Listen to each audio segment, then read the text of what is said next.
All right, I'm going to start us up.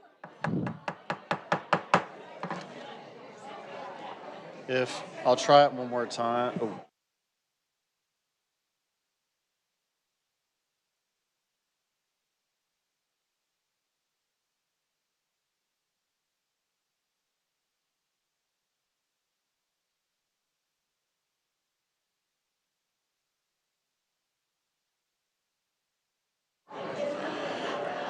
Okay, this is a call to meeting of order.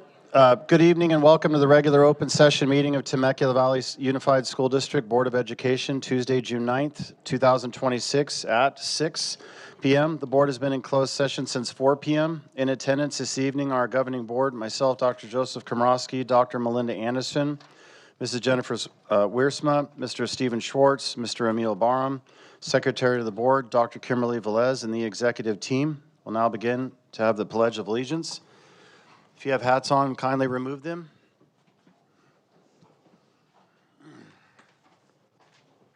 Ready? Begin.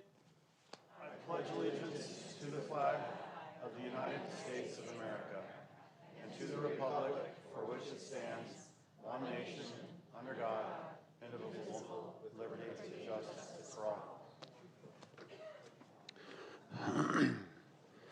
Thank you. So I'll start with a fun fact. On the precipice of our 250th birth of our great United States, I'll read California Ed Code 223.5. Each teacher shall endeavor to impress upon the minds of the pupils of the principles of morality, truth, justice, patriotism. And we'll just stop there. A few days ago, there was the Normandy D-Day invasion memorial. Happened on June 6th, 1944. Long story short, you never know who you're going to be talking to, especially, members of the greatest generation. But long ago, I scanned a patient in the hospital when we were talking, and he found out I was an Army Ranger. I found out he was much older. And I said, "Where do you serve?" And he said, "I was on the D-Day invasion, and I was the Point Du Hoc Ranger. I was one of them." So if you haven't seen Saving Private Ryan, just to give you a good visual. And as I thanked him for his service, and I said, "You were a part of my Ranger history. It was really awesome." And as my dad would say, to those who fought for it, freedom has the flavor the protected will never know. So God bless our veterans out there that fought for the freedoms that we have. Last, this is to Mrs. and Mr. Sardinia and Mr. and Mrs. Moore. I am sorry for any pain you, your family, and your sons have experienced. This especially applies to the water polo boys at Temecula Valley High School, even to the ones at Chaparral, Great Oak. I'm an old school guy, and some of my language could have been softer, as it was meant to provide guidance and not to condemn. I could have done things differently, and I wish I had. My offer still stands to meet with you and the superintendent, and even if your son, if you wanted to. Otherwise, I ask you to please forgive me. Thank you.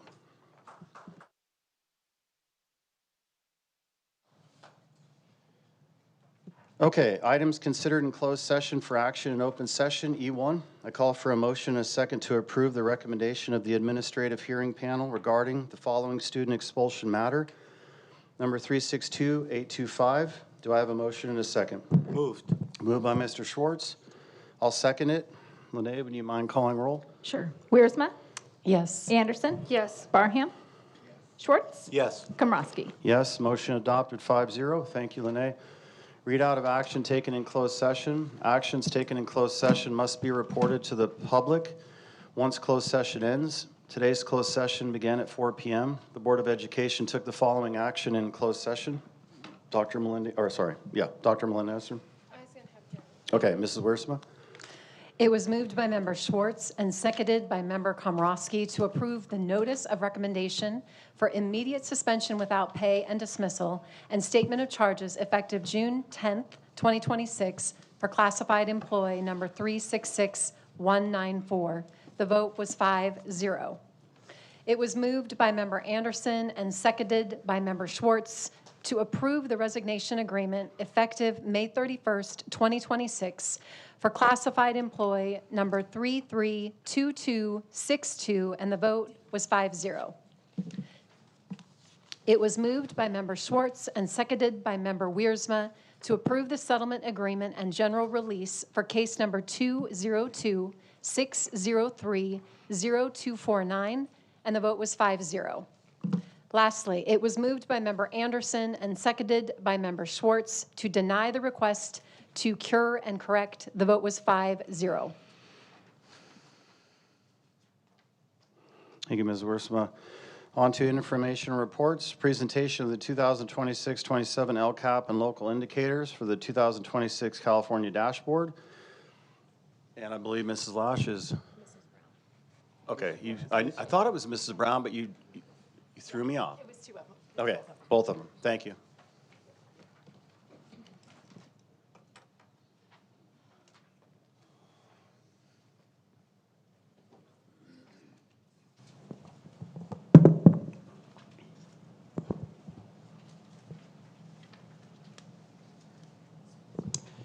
Okay, good evening. Mrs. Brown and I are excited to be here tonight to present the budget and LCAP in conjunction. We're going to start with looking at the local indicators, and then we'll move on to the LCAP plan itself, along with what's known as the BOP, the Budget Overview for Parents, and then we'll get into the budget items themselves. So to start and to kick us off, the fabulous Lisa Brown, Director of Accountability and Assessment.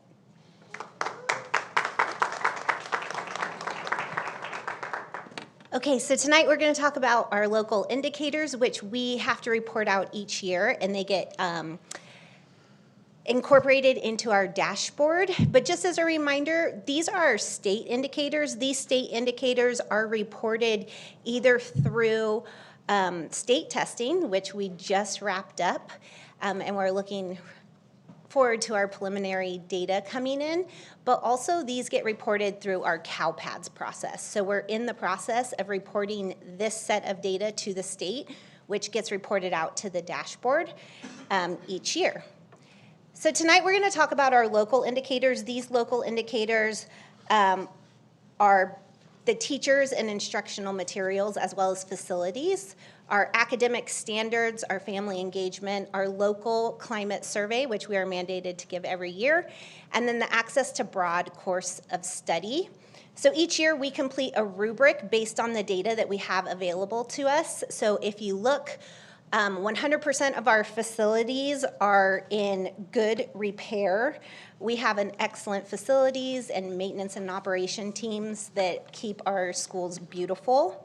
Instructional materials is also at 100%, so every student has access to their own set of adopted materials. Teachers, we have 100% of our teachers who teach EL students who are correctly credentialed. And as reported on last year's dashboard, 89.2% of our teachers have a clear credential, which is above the state and county standards. So all of this gets reported on the dashboard every single year as part of our indicators, as well as a rubric that looks at the implementation of academic standards in the following areas: professional learning, instructional materials, improving instruction, the implementation of the standards, and meeting individual teacher needs. And they're in a variety of areas. So we look at ELA, ELD, math, CTE, health, VAPA, and world languages. As it relates to the rubric itself, we reported this year full implementation and sustainability for those areas. And in GSS and social science, we reported full implementation and full implementation in identifying individual teacher needs.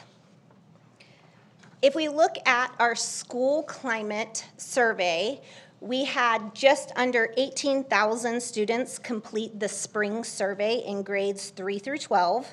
We had 1,300 staff members and roughly 1,300 families complete the survey in the fall.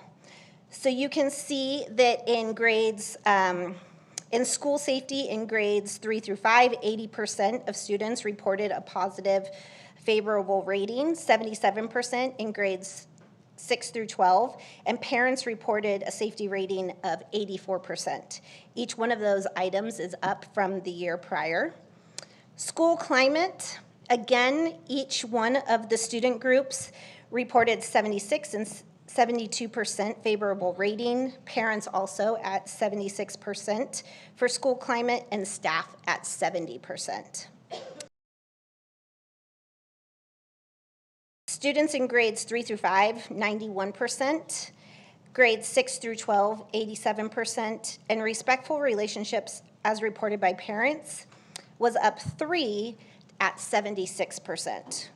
All of these are great metrics for, and truly a reflection on the hard work of our teachers and our administrators at the school site, as well as district staff.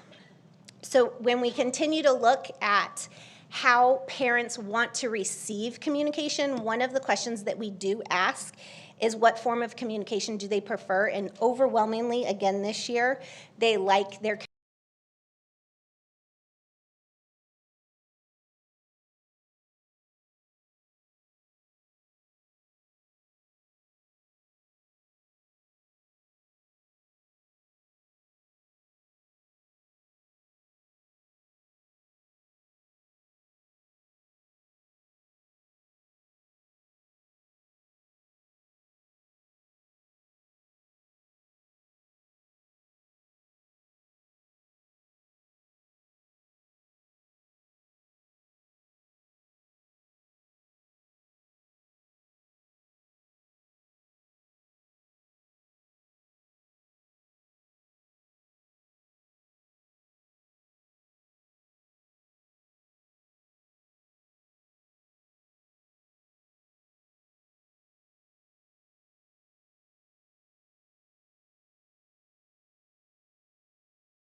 paid for out of the Learning Recovery Emergency Block Grant, because when the May revise came around, the original allocation of LREGB was higher than what the state gave us. And so the state is now giving us that original allocation. So we have an extra $1.7 million that we weren't guaranteed. And so we are going to pay for our professional development days with that extra money, or the initial money that we should have gotten, depending on how you look at it. Goal number 5 looks at decreasing chronic absenteeism and student connectedness to school. The actions and services remain the same, as well as goal number 6, which really looks at connecting with our educational partners and our families. Those actions remain the same. So when you look at LCAP as a whole this year, our concentration dollars is roughly $23.5 million. But when you add in the LREGB funds, as well as the actions and services paid for out of general funds, the total expenditures in LCAP for 26-27 is just over $29 million, which is 5% of our overall budget. And with that, I'm going to hand it over to Lash.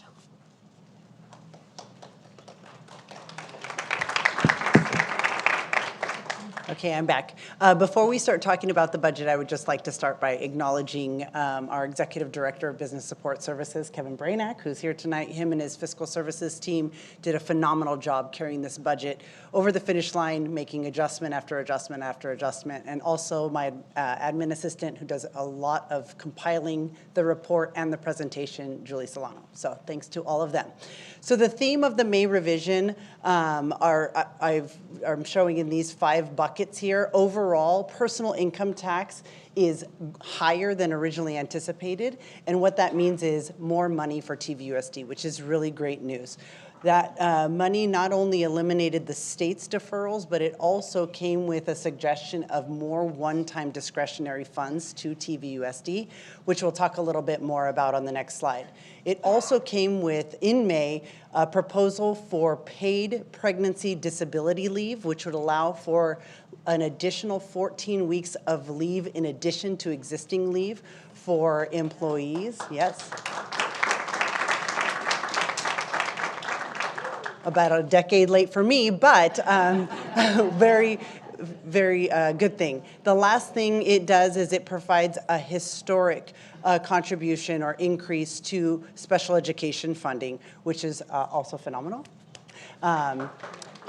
The last thing the May revision did, the only bit of bad news on this slide, is the governor continues to propose underfunding Proposition 98 to the tune of $3.9 billion. That's money that's due to school districts that he's planning on withholding and potentially settling up later. So that's unfortunate. So to talk about COLA, the statutory COLA is that 2.87%, which the state is going to be able to fully fund for 26-27. But something that came out of the May revision that was not in the January proposal is what the governor's referring to as a super COLA. The super COLA or augmentation is 1.44%. Now, an augmentation is not something new. We've seen augmentation before. However, this is the first time we've ever seen an LCFF or a COLA augmentation proposal with strings attached. The governor made it very clear that super COLA is being given specifically to pay for the 14 weeks of paid pregnancy disability leave. And so we're not certain if it will cover the amount of the leave, if it will more than cover the amount of the leave. And the reason why that's hard to quantify is we have really good data on maternity leave, and so we could kind of quantify or estimate what that might be. We don't have a lot of data on things like miscarriages and things like that. So we have built into the budget some expenditures, and we'll see how it goes. But the good news is the 1.44% is ongoing, and so the total COLA of 4.31% has been built in to the budget in the multi-year projections. That equates to about $4.5 million to TVUSD. It was not in the January proposal, it was in the May revision, and we did include it in our revenue budget. We also budgeted as an estimate about $500,000 in expenditures for that paid pregnancy leave. We're gonna see how it goes and adjust as necessary. The Learning Recovery Block Grant, Mrs. Brown just mentioned that $1.7 million, it is highly restrictive and it was built into the LCAP plan and as part of those expenditures for professional development, as she mentioned. Special education. In January, the proposal was $999 per ADA. Then the governor came back in May and said, let's make it an additional $1,340 per ADA. We built in the January number into the budget. That equates to about $9.8 million in ongoing new revenue for our special education program. If the May revision number comes to fruition, it will be another $8.4 million. So we'll keep you posted on that. And the last thing that was proposed in January and also proposed at the May revision is that one-time money. The name of the grant is the Student Support and Professional Development Discretionary Grant. Say that 10 times fast. It's also known as SPUDBUG. I hate that name, but I'll use it because it's shorter. So SPUDBUG, we received $7.7 million in one-time SPUDBUG money this year, or $7.5 million. The proposal in January was to give TVUSD potentially another $23 million. But the reason why we didn't build it into the adopted budget is there's been significant disagreement between the governor, the Senate, and the Assembly as to not only the dollar amount funded, but also the allocation method. There's been proposals to make it based on a district's unduplicated pupil percentage, which would significantly decrease the amount of money that came to TVUSD. So until we know the dollar amount and the allocation method, we're not really able to quantify and build that into our proposed budget. So with that, here's a snapshot of our multi-year projections, revenues and expenditures. You can see that we are still deficit spending. We have made some adjustments to the out years that we'll talk about later in addressing the budget deficit. But the other thing that happened since we last spoke about the budget was we have settled compensation for 25-26, and we have built in that compensation into this multi-year projection. And you can see we are spending down our savings account, but at a very moderate rate, and we are still planning on addressing that deficit spending in the out years. So looking specifically at revenues, you heard a lot about LCAP tonight. Remember, LCAP is embedded in the LCFF sources. That's where that money comes from. And those LCFF dollars are adjusted by not only COLA, but projections for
sessions, we're expecting it to generate about $250,000 to $400,000 a year in ongoing revenue that would relieve the general fund contribution for transportation. Not only that, not only would it be a cost savings to the general fund, but it will also provide better safety and more accountability for our kiddos who ride buses. So this is overall a fantastic opportunity to go out for, to implement a new program.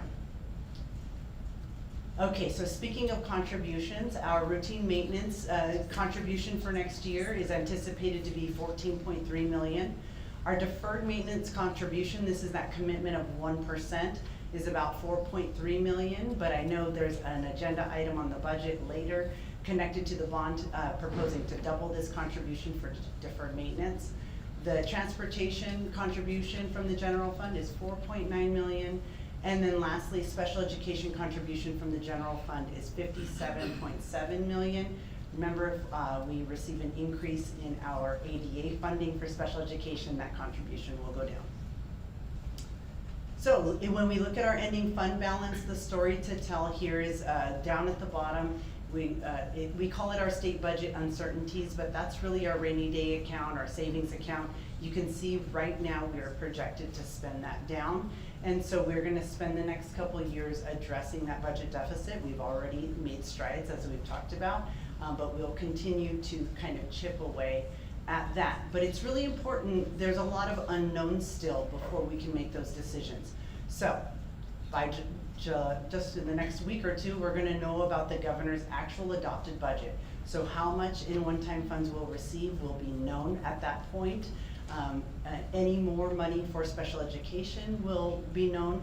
And then we base all of this on our projected enrollment for next year. That has a direct impact on our funding. So by first interim, we'll know what our actual enrollment and unduplicated pupil percentages. And then lastly, the California economy, which of course we're tied so directly to.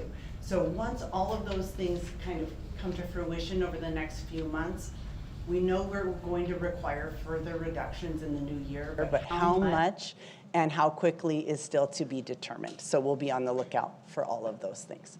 So with that, we're happy to answer any questions you have either on the LCAP or the budget. Thank you, Ms. Lash and Ms. Brown, so much for that presentation. I just want to Dr. Velez. I understand that the audio is out right now. Nobody needs to call or text or email. We know it's out. We're currently working on it. They're working on it in the back to get it back up and running right now. So thank you both for working on that. Any questions from the board? No, just congrats. Good job, guys. No, I Have some comments. Mr. Barham? I would like to say, as always, Lisa, thank you for an honest assessment of our strengths and areas of continual focus. And to Mrs. Lash, thank you for ensuring resources are targeted towards student needs. And I do want to point out, I think, some pretty extraordinary things as far as our results are concerned. That 0% of our students are without, that everybody has access to instructional materials. And in addition to that, we have 0% misassigned teachers in terms of English learners. And the reason I want to point that out, it's interesting because today on Instagram, a trustee posted an agenda of a special meeting over in Murrieta, and there were like 5 or 6 items on that agenda where they were dealing with teachers who were misassigned. And when that happens, or there's credential issues with teachers, then we have to approve when a teacher doesn't have a credential in a certain area. So the fact that we're doing so well in that area is, I think, something that needs to be highlighted. Our student outcomes remain strong as a testament to our teachers, our classified staff, our district leadership. We're doing very well. And as a result of that, I can say with confidence that the alignment of district goals, measurable outcomes, stakeholder feedback, and fiscal resources reflect a coherent strategy designed to support positive outcomes for our students. And that's what we're in this for. So I thank you for the presentation. I thank our teachers. I thank our classified staff, everybody who contributes to the success of our teachers, or of our students. Congratulations. Thank you.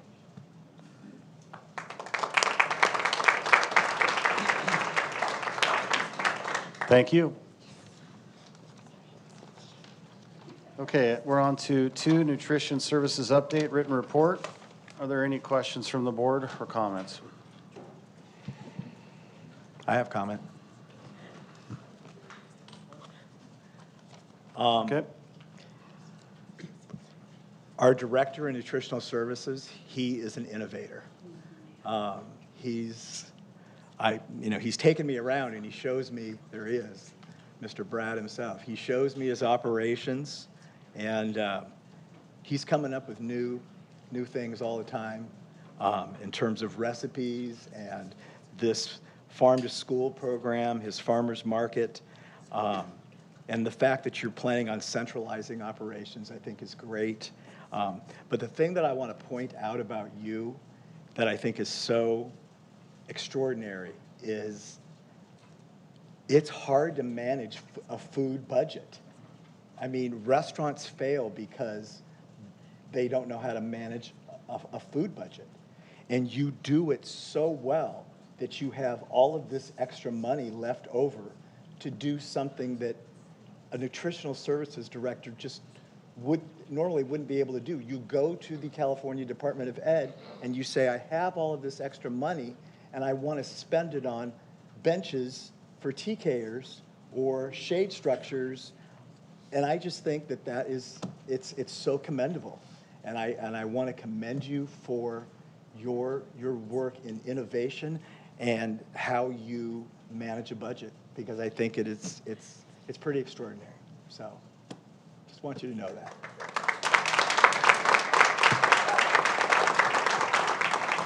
Dr. Velez? Brad, I just want to thank you. We kind of tasked all of so many of the individuals and directors in our district to think big and bold and do something pretty incredible. And I remember when you presented this to me, just truly impressive. Thanks to you and your team, and I'm really excited to see where you're going to take us. Thank you. Thank you. Item number 3, Safety and Security Update, Written Report. Are there any questions or comments from the board? Oh, we have that's right, public comment. Jennifer San Nicolas.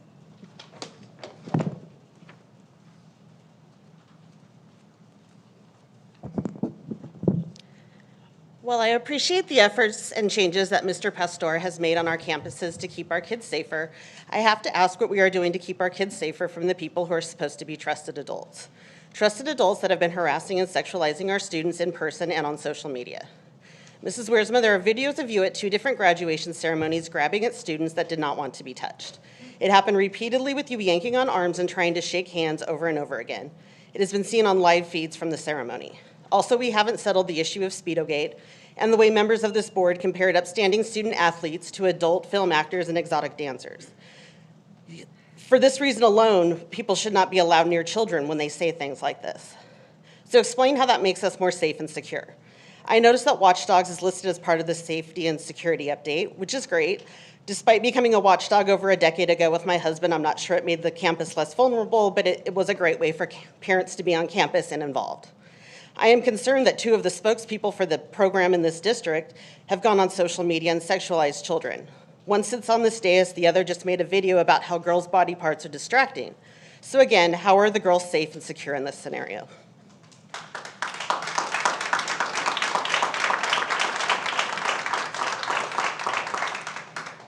Okay, any comments or questions from the board? Mrs. Wiersma? So speaking of watchdogs, I do want to say that we increased from 5 to 11 schools. So I thank Mr. Pastor for the work that he's done there. I think it's been a wonderful thing to see dads on these campuses. And as Lisa Brown mentioned, our family engagement has gone up. And I really think that Watchdogs is one of those programs that's helped that, because it creates community and it's a real opportunity for for all of our kids to be encouraged. And I know that these dads take great pride in volunteering. So thank you for doing that. I also appreciated the emphasis on door compliance. As I read through the packet, I thought that was important. I like the fact that signage will be updated. It talks about emergency management radio systems in place, upgrade, integrate, protect. And I hope that parents out there know that Mr. Pastor is working hard to continue to improve those things. I thought it was worth noting, and I appreciate just him looking at every aspect that he can in this entire district to see what we can do to make our kids safer. So thank you. Mr. Barham. I've had the privilege of working with Mr. Pastor very closely on safety and risk assessments at some of our schools. And I am so impressed with your vision, Mr. Pastor, for safety. What a find that we have in you. What you're doing in terms of strengthening perimeter security acts as a deterrent to suspicious activity. You clearly demonstrate a proactive safety culture, and I love the fact that you embrace our culture at TVUSD of continuous improvement. In other words, we are very safe, but you are always looking to make sure that we are optimally safe in every way. And I have enjoyed working with you.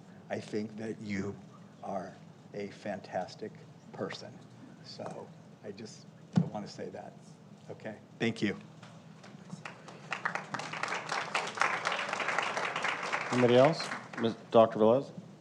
Just, Brian, thank you. You have come in, you have taken this job with gusto and done so much, not only working with the city, but working with our amazing SRDs, working with all of our school sites, and incredibly responsive in what you do. So again, and thinking big and bold and kind of moving us forward. So thank you, Brian. Dr. Komrosky, can I just make one more statement real quick? I'm going to go first. Real Okay, quick. go for it. Brian, just wanted to thank you.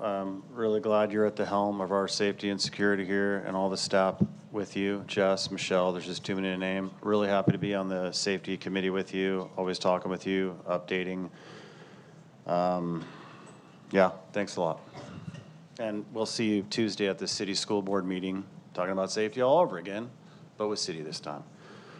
Real quick, it'll take 10 seconds. Mr. Barham. I just also want to commend, because I didn't get to do it at a couple of meetings ago, Mr. Darling in the transportation department. That was on the agenda, and I really appreciate working with you and Mrs. Lash with city officials to try and figure out how we get our kids safely to school and reduce traffic at the same time. So it's been a pleasure working with you, and I commend you, sir, for your efforts as well.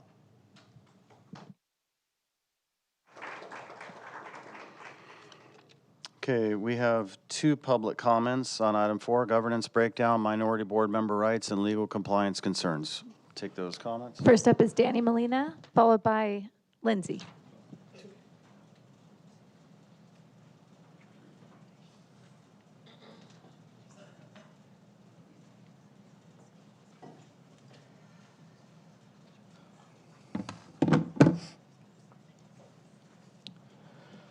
I have some significant concerns regarding the agenda item addressing governance breakdown submitted by Mr. Schwartz. First of all, I'd like to address the complaint about his time to speak being reduced to 2 minutes.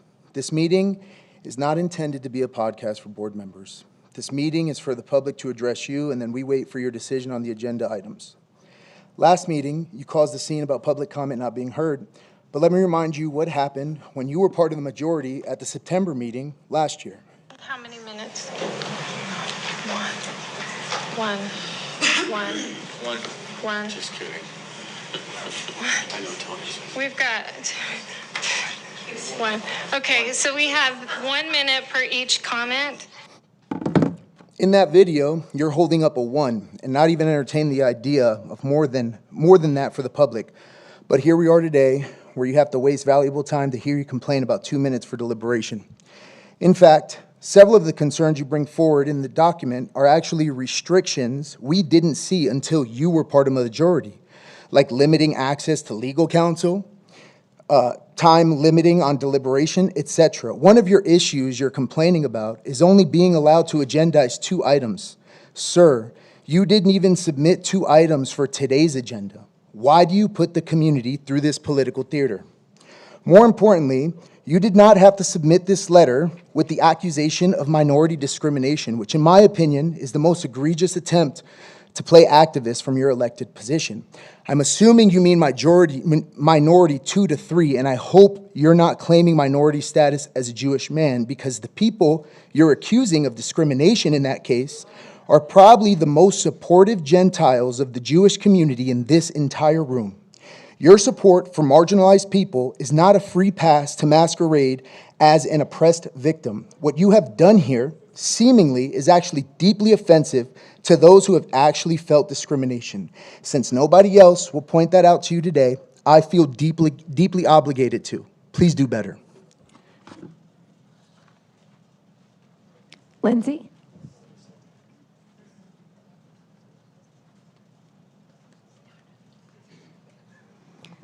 What's so interesting is this gentleman who just spoke talked about time, and I'm going to refrain to you when we talk about governance breakdown, Dr. Komrosky.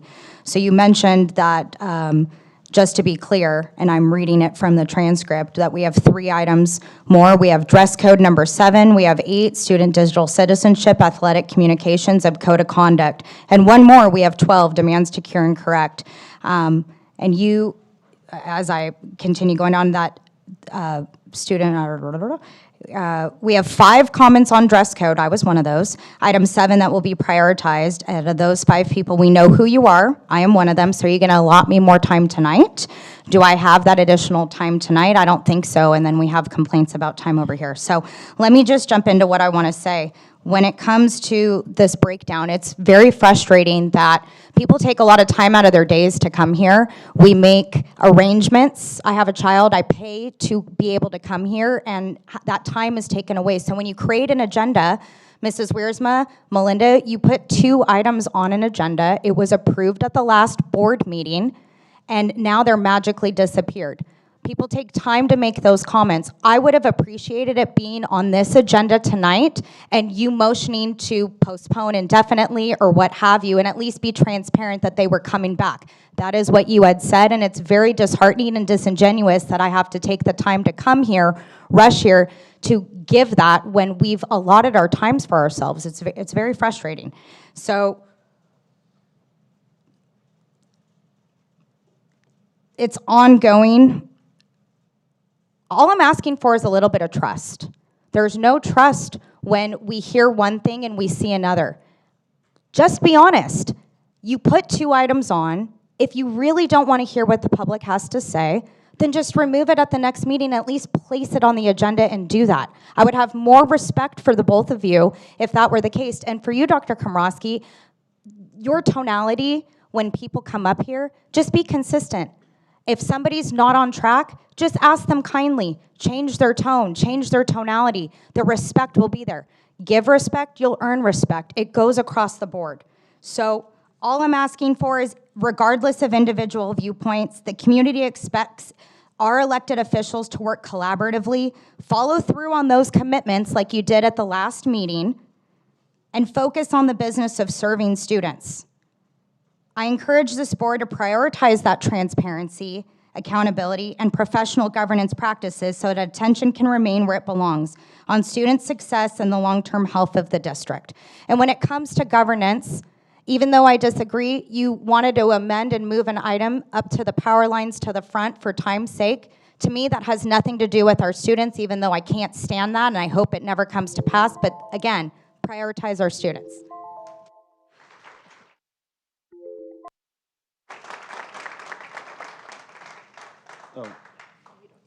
Oh, gotcha. Okay, Mr. Schwartz, this is number 5, first reading of the revisions to the, oh, sorry. Governance breakdown. Mr. Schwartz, you're the presenter. Thank you. President, members of the board, and community, staff, teachers, taxpayers.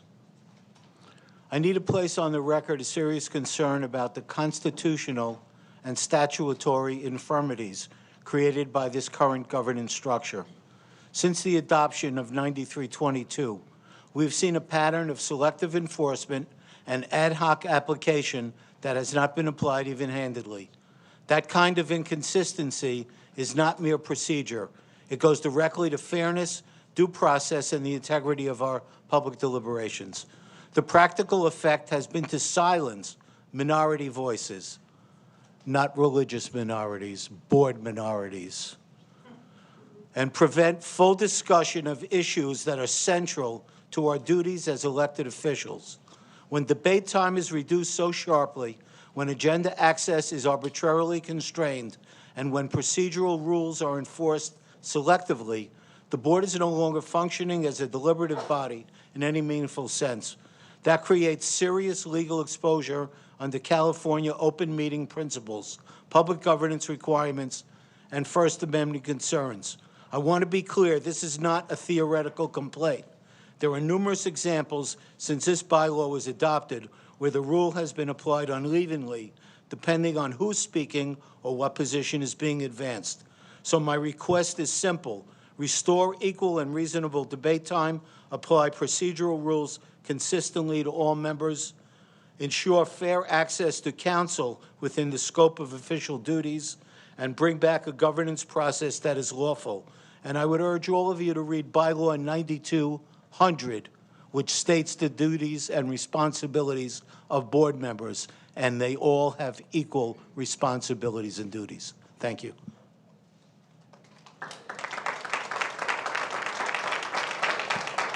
Dr. Anderson?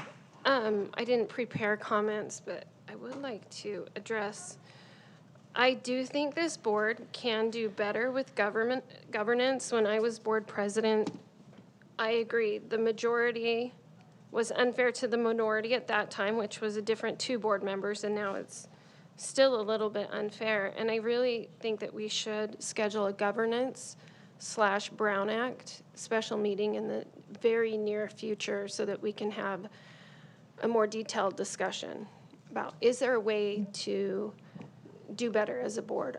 Right now I do stand behind the limits because we only have a few hours, but I do agree that we could address it as a board and see if we can do better. I think a Brown Act/government special meeting would be the way to do it. Thanks, Dr. Anderson. Anybody else? Ms. Wuersma. Originally, when there was a new board majority, 18 months ago or whenever that happened, I know Dr. Komrosky and I kind of reeled because our time was really cut back, and that was something you all decided to do. The funny thing about that is now I look at it, and it was actually a blessing in disguise somewhat, because I do think people would talk for too long, myself included, and the new guidelines have made me think more succinctly and to try to organize points accordingly. So I just think it's ironic at this point that this is where Mr. Schwartz is coming from, because you were a part of kind of that clampdown from the beginning. But really, I do think it's been helpful, and I think there's a little bit of wiggle room for sure, but there's been such a high level of dysfunction that I can understand the president wanting to minimize debate and time and all of the things, because the public only has so much time to be here and to speak to things. So that's my opinion with this. I have no comments. Mr. Barham. So I will talk about breakdown in governance. I mean, what happened today is a perfect example in the breakdown of governance, because we have no consistent application of the rules of governance since February 24th. We have board members unilaterally taking items off of agendas, okay, with a collective binding vote. That is the issue here with the water polo boys and the digital communications and the dress code policy, as well as my item on legislative and qualified immunity. That was another issue. So we have governance issues because we have a board president making up his own rules and 2 people over there that just go along with him.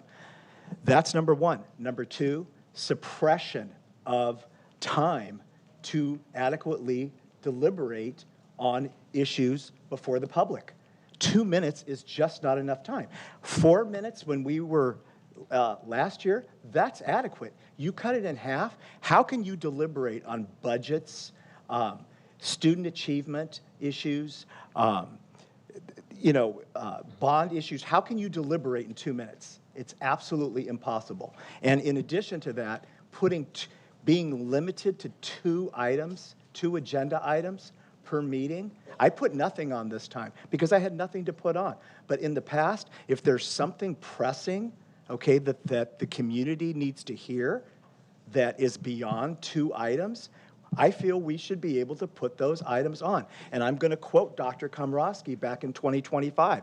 As an elected official, we should be able to agendize what we want. And yet, what has he done in 2026? Because it's about suppression of the voice.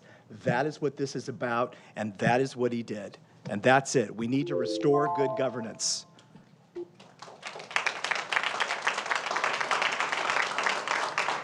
Mr. Schwartz, you can speak for your 2 minutes. Yes, just highlight a couple of things. One is the inability of board members, certain board members, to talk to legal counsel. I have made 4 requests in writing to talk to legal counsel about issues that are pressing, whether they're fiduciary, governmental, parliamentary, and been refused every time. The absence of consistent adopted procedural rules. I'll call a point of order, I'm denied. Someone else calls a point of order, oh yeah, you can speak. Increasing reliance on ad hoc unilateral determinations by the board president, giving him in a policy the power to suspend the parliamentary rules as he sees fit. What do we need? Restoration of reasonable debate time, revision of agenda setting limitations, equal access to legal counsel for all board members, adoption and consistent application of clear procedural parliamentary rules, guidance from counsel that prioritizes legal compliance over expediency. And again, I'm going to urge all of you, go to the board policies and read board policy 9200. That is the basis of everything. Every board member is equal and should have equal rights, opportunities to speak, to agendize, and not be shut down. Thank you.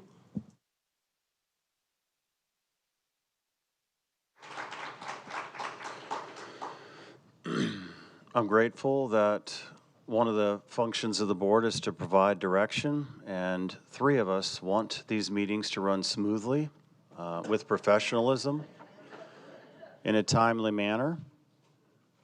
And I don't have unilateral actions. These are 3 members of the board majority that have decided the way these meetings are conducted right now. So I'm grateful.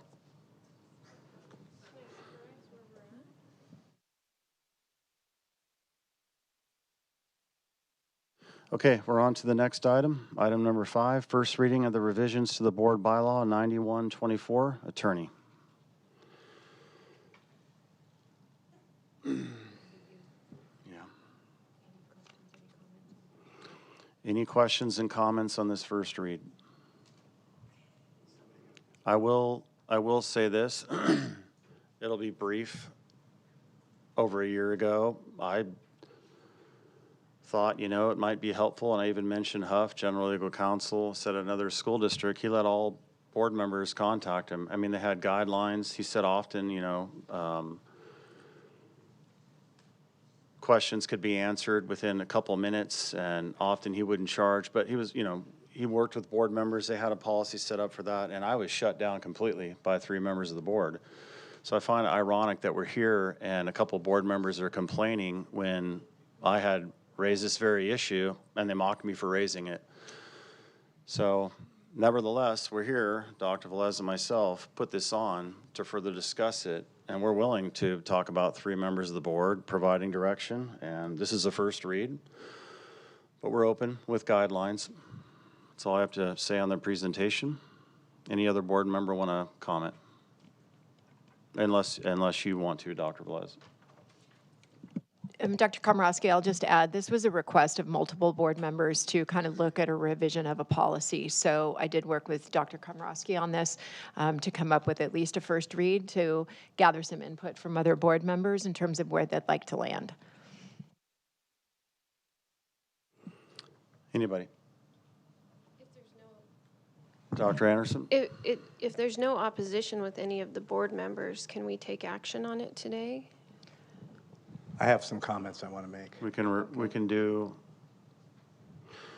my thought is, depending on where the comments are, my Okay. thought is to bring it back for a second read so that we can formulate things and maybe have the superintendent work on it with legal, just in case we had to. Okay. But if it's unanimous, I might be in agreement with you, but I wanted to be more prudent. Yeah, if it's unanimous, I think we could just adopt it, because it was on the last meeting for people to read. At this time, I also want to suggest if anybody does have revisions, you're more than welcome to email myself and Dr. Komorowski with any of those changes that you'd like to make. Just out of safety precautionary purposes, this has not been run by legal. And so if there's board direction to do so, I will do that. But this was a draft that Dr. Komorowski and I came up with. Mr. Barham. Okay, so the first thing I would like to say is, going back to January of 25, I proposed the current attorney policy. The legislative intent of that policy was to curb legal expenses. That was the only intent. The intent was not to restrict board members from having access to attorneys. Dr. Anderson went that route and used that policy to restrict board members from attorney access. But when I brought that, and anybody can go back and listen to the tape, my purpose in that was we had runaway, escalating legal costs by a board president who just was calling willy-nilly, and we had hundreds of thousands of dollars of legal cost. I wanted to bring in a check and a balance. That was the intent of the policy at the time, not to restrict board member access to attorneys. So I want to clarify that point, number one. Number two, I'm okay with this policy outside of this, that if we have voted on items in the past, or we are going to be voting on items on a specific agenda, that I have access to an attorney to talk about those things. That is not clarified in this policy. The enumerated purposes in this policy are very restrictive to me and defensive. I want to be able to talk about if something is on the agenda and I want to speak to legal about it, that I should be given access to that, whether it's special ed, whether it's a budget issue, whether it's a civil rights issue. I should be able to speak on those issues freely and not be denied in any way. So I would be looking for an amendment, not an amendment, but another provision, another purpose added to this policy. We have a clarifying question from Dr. Anderson. Can I ask you a clarifying question? Would you be willing to write your amendment and submit it to Dr. Velez so we can see it clearly? I've already written it and I will submit it. Okay, thank you. All right, I'll do my second 2-minute comments and then we can wrap this up. Just to be clear, Mr. Barham, it's supposed to be a smooth item where we collectively get insight, move to a possible adoption. But when you sit here and lie about me calling willy-nilly, racking up $100,000, I'm just going to let the public know it's a lie. I treat Mr. Barham like CNN. If you take the opposite, you're probably right. And your repeated unprofessionalism up here with your lies, I'll challenge it every single time. That's all I have to say, and you can submit your revisions to the board. Okay, we're going to move on to the next one. Item 6, demands to cure and correct cease and desist letter. We have one comment. Jennifer San Nicholas.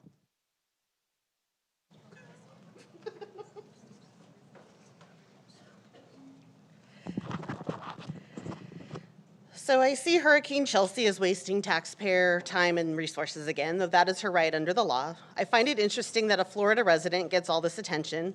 However, when I submitted a similar claim last fall when Mrs. Wiersma blocked me on social media, I was told it was within her right to do so and basically suck it up. So what is the rule? Is the board expected to follow the Brown Act, or are they only expected to follow the Brown Act when the person issuing a cure and correct is an ally of the board majority? Just curious.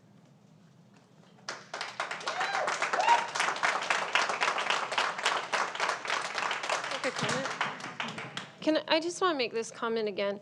When we have a cure and correct on the agenda, it doesn't mean that we are curing and correcting.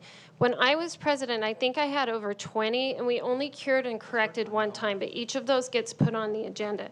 So this is on the agenda, but we are not curing and correcting this. When you will see these, it's Brown Act warfare right now, so you're going to continue to see these show up on the agenda. Because they're on the agenda does not mean that we are taking legal action on them. So I just want everyone to be clear that we did not cure and correct this.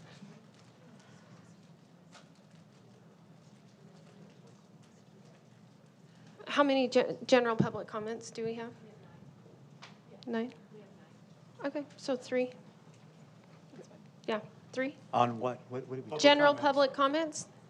Okay. 9? 9. Okay, are we done talking about the demand to cure and correct? Oh, I didn't know. Did you want to talk about it? Yeah. Okay, sorry. Mr. Barham, 2 minutes.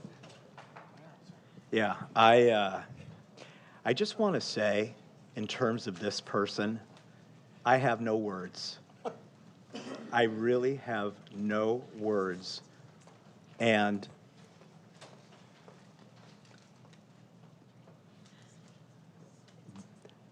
there is no injury to this person. It's harassment. That is how I view it. And the fact that we have to deal with the continuous stuff that she puts forward from 3,000 miles away is just, like I said, I have no words. It's like, that's it. I could say a lot more, but I won't. Mr. Schwartz. Yeah, since, I'm sorry. It was the best laugh I've had in a couple of weeks when I got the cure and correct. The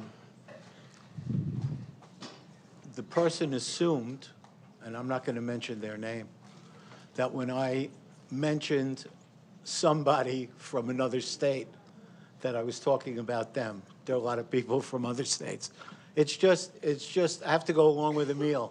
It's just funny that people have nothing better in their lives to do than to watch a school board meeting 3,000 miles away, and that's their entertainment. It's really sad. We should be getting paid for this. I mean, I'm going to go to Actors Equity and ask if I could get on the salary scale and get paid for, you know, these things, because it's so entertaining to some people. It's not funny when it's a real violation, and I don't want to diminish anyone who thinks that there's a real violation and they file a cure and correct letter. That's totally within the scope of what should be done. But this is so frivolous and so silly, and we have to actually waste time paying an attorney for their opinion to say, no, it's stupid, and it's a waste of time, and we're probably going to get 2 more now. Sorry. Okay, any comments from Dr. Anderson, Mrs. Wiersma? All right, we're moving right along to general public comments. I believe we have 9 at 3 minutes apiece, and I'll read this off.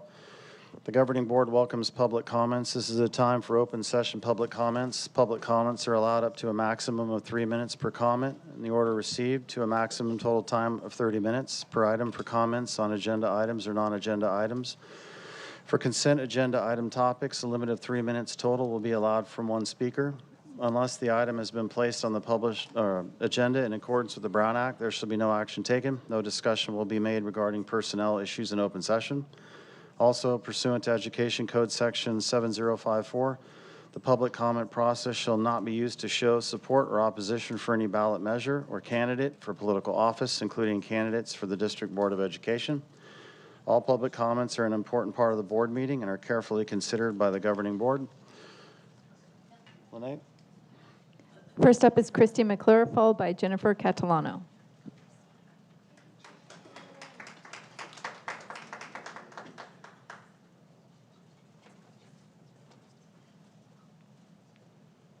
Apologies, I usually have something prepared. This is a little off the cuff.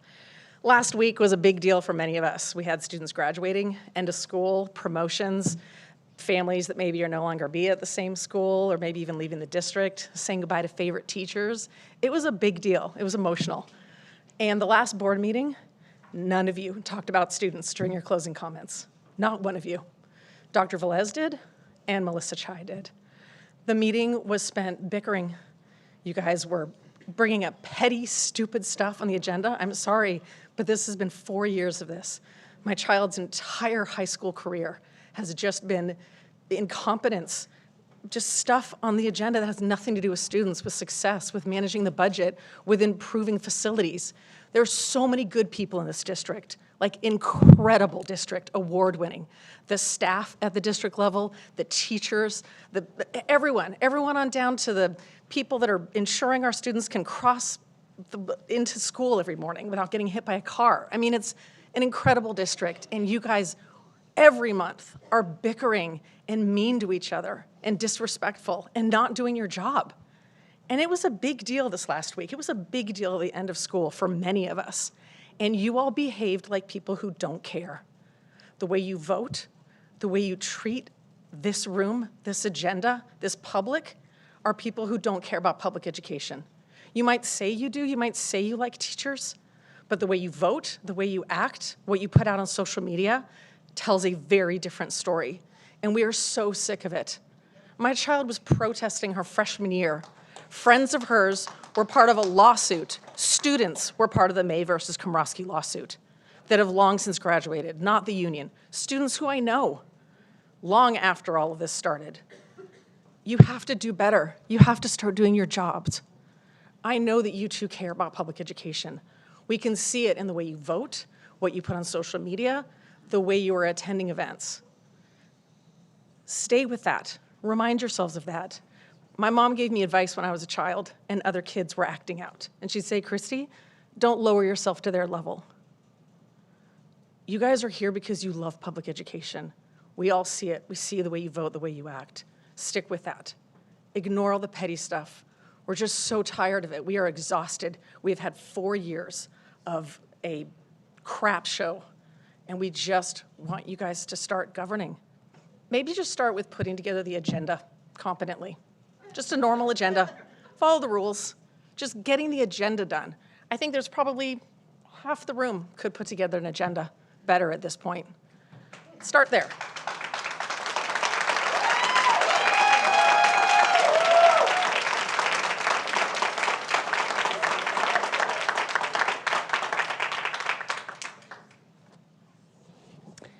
Good evening. I've been up here a couple times talking about our fabulous literacy specialists.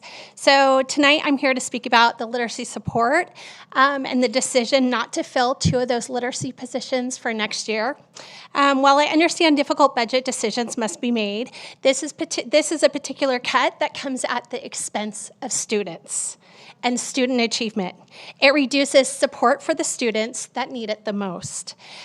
Next year, the district is changing 3 full-time literacy specialist positions at my school, Alamos, at Abbey Ranke, and at Summit Academy. And they are now going to be split into two positions where they're going to be serving 2 different schools. The decision appears to be based on these schools being among the highest performing in the district. However, we are also the largest schools in the district. As a result, 6 of the elementary schools will now have only part-time literacy specialists. What does that mean for students? Currently, struggling readers receive intensive intervention 4 to 4.5 times a week at 30 minutes a session.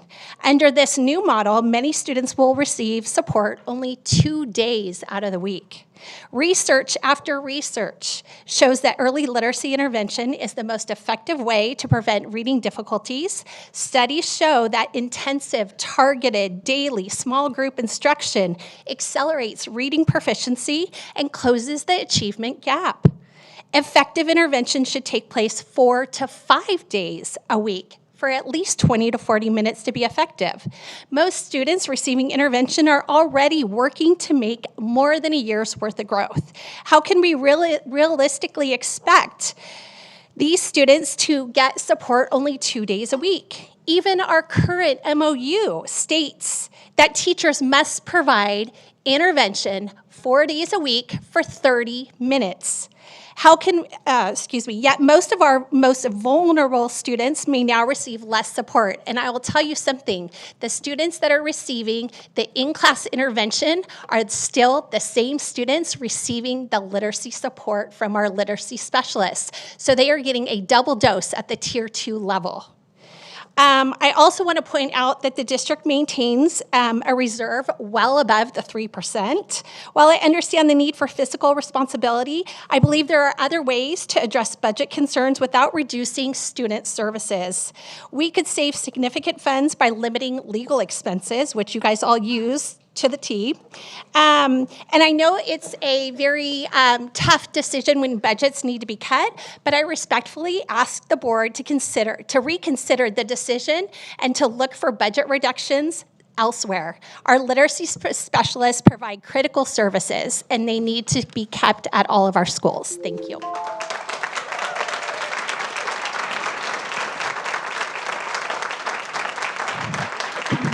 Next up is Sarah Bell, followed by David Sola. Sarah Bell, followed by David Sola. I'm sorry, I can never hear over the clapping. But... Okay. Good evening, board members and staff.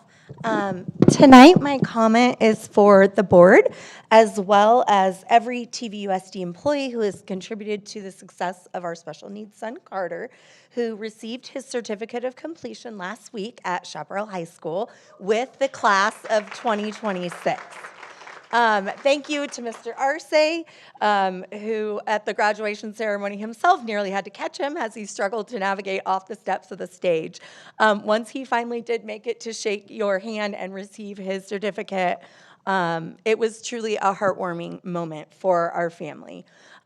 This journey with TVUSD began when we moved to this area in 2009 when he was just 2.5 years old. Maybe everyone is not aware, but special needs students are given the opportunity to begin their programming through the school district at age 3. So this was an important time for us to find a school district where he could thrive, and TVUSD was where it's at. He also attended he started at the special needs program preschool, and it was at Helen Hunt Jackson at the time. Again, not sure everyone is aware of that, but that program also had a peer buddy program. And so our little guy who, wasn't even walking yet had his buddies to help him, walk up and get his sticker or whatever was happening that day. It's not to say his educational journey was not without some challenges or concerns, but as parents, we were always able to work as a team with the staff and collaborate until our students' needs were met. The decisions that the TVUSD board made over the years benefited our student and supported the staff who work every day to help him achieve his goals.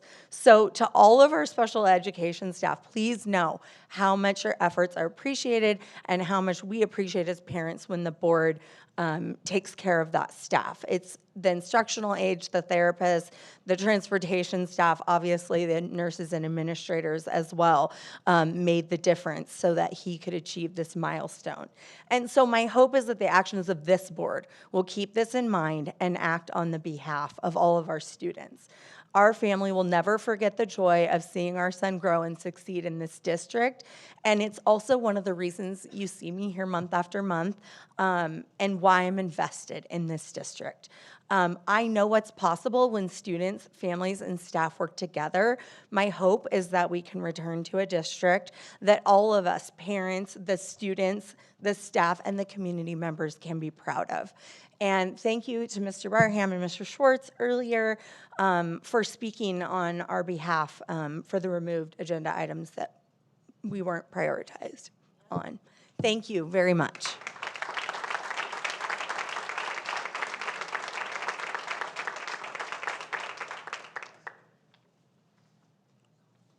It's been so long since I've been able to speak for 3 minutes, I almost wasn't sure what I was going to do with this extra time. I want to talk really quickly about transparency because although Miss McClure came up here and said, you know, we're tired of this, you may only see that as half of the community, but you know what the entire community is tired of? Corruption. Every level of governance has this corruption that is just so deep, it's like almost impossible to get rid of. And what you forget is that transparency helps to clear that up. So when some of you are making some backroom deals to move agenda items and get them off of the agenda, that's not transparency. And an email is not an actual public meeting where you're supposed to handle that business. So I highly implore you to stop doing that. Be more transparent, because otherwise you just look corrupt. Dr. Komrosky, you apologized after 40 days, 19 hours, and 10 minutes. So I want to talk to you really quickly about what 40 days is. And I'll use some terms here that some people can understand. Noah's flood came down in 40 days and 40 nights and reshaped the entire world. Moses received the 10 Commandments during 40 days on Mount Sinai. Jesus fasted in the wilderness and withstood every temptation in 40 days. The risen Christ appeared, taught, and prepared the disciples to carry the faith forward, all in the 40 days before the ascension. Goliath taunted Israel for 40 days before David brought him down with one stone, and yet it still took you 41 days to just muster up a simple apology. That's unacceptable. The public has only so much time to be here and speak. Mrs. Wiersma, you just said that a little while ago, so I'm going to take this last minute and 20 seconds to talk about what the public feels. And when you do something wrong, the only way for you to move past that is to acknowledge it quickly, handle it quickly, and assume the accountability for yourself. None of this would have happened. None of the 250,000 views that we got on social media would have happened if all you said was what you said tonight. I shouldn't have done that. If I could have done it better, I would have, and I'm sorry. But now what you need to do is look at all the people that supported you through your mistakes. And don't look to them for comfort. Don't look to them to validate what you did. Look to them and say, we need to be better. Because that's what I tell people that support me when they do something wrong. We need to be better than that. And it's hard to be better than that. But I'm not afraid of hard. And if you're not afraid of hard, you'll do the same thing, because these people are continuously harassing other people, including Mrs. Sardina, by the way. That's how you say her name. If you really felt that bad, you probably would have got it right. They are harassing her because of your actions. That is absurd. So before you look out here and find enemies, look at the enemies within and look at the enemies that are inside your circles, because they're making it much harder for you than you're making it for yourself. Thank you.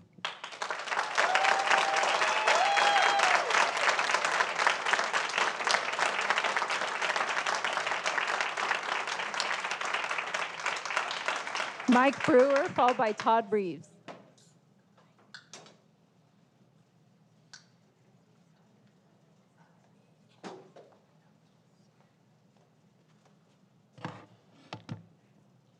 Last time I was up here, I had a challenge for the board members to stop acting like children. But apparently that's just not possible. You can't do it. You can't do it. The one thing I will say is that you all moaned and complained about students being on their screens. But yet every board meeting I attend, the three of you spend almost the entire meeting looking at your screen when people are up here talking to you. And it's disturbing. And it doesn't say, it says leaps and bounds about your character more than it does anything else. Your job up there as board members is to take care of TVUSD, not yourselves, not your political situation, not your religious side. It doesn't matter. None of that counts. I've been to every board meeting since the two of you have been elected. Not one thing have you voted on as a board member has directly impacted all of the students of our district. Not one. No, you haven't. Not one. You can say whatever you want, Jen, but not one has directly impacted it. You might think that it's directly impacted it because you might think that, oh, well, that's actually going on in our district.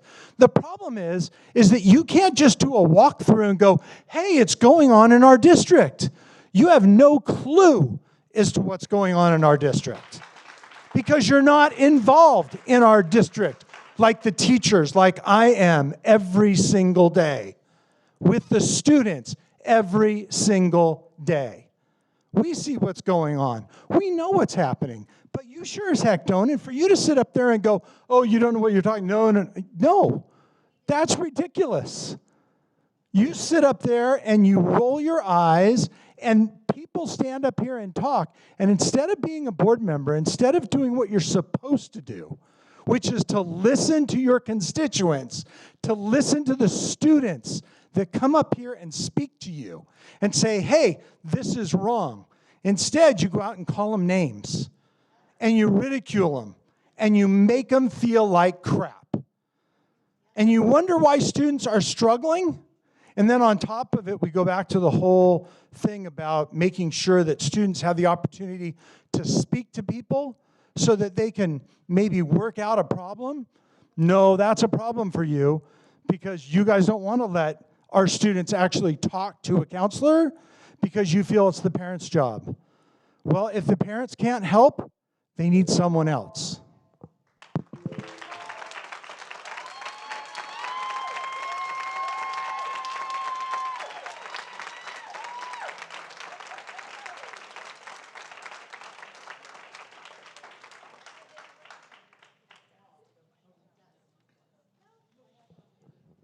Well, I don't know if I can compete with that.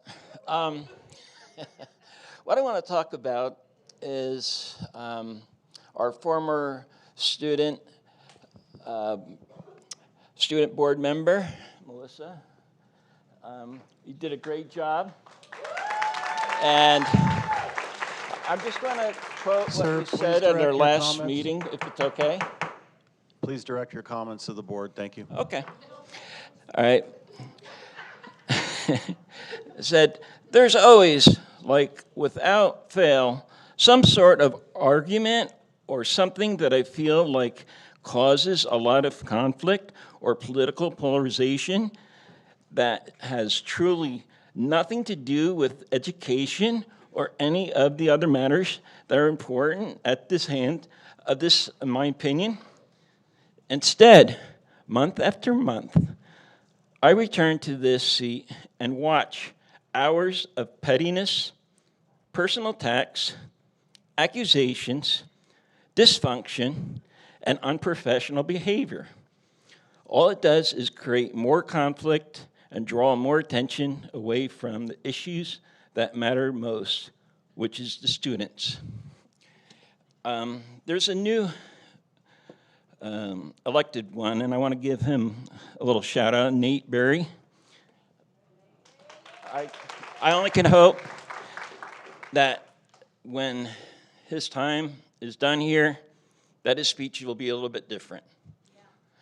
And I also want to point out, I was wondering if I could wear a David Sola shirt, if that's okay for next meeting. Because right here, you're wearing Kamaski. I was understanding that you can't bring up politics here, whether it be national or it be board members. But I guess it's okay for that. Sir, I guess Riley's okay. You're the one making the public comment. It applies to you, sir. What? It applies to you, sir. You were the one making the public comment. You can't advocate for a political candidate. I can wear a shirt, though? While you're making a public comment. But I can wear one. If I don't make a public comment, I can wear one. I can wear David Sola here. It's okay. You just can't advocate verbally on public comment. Thank you, sir. Next up is Daniel Molina, followed by Edgar Diaz.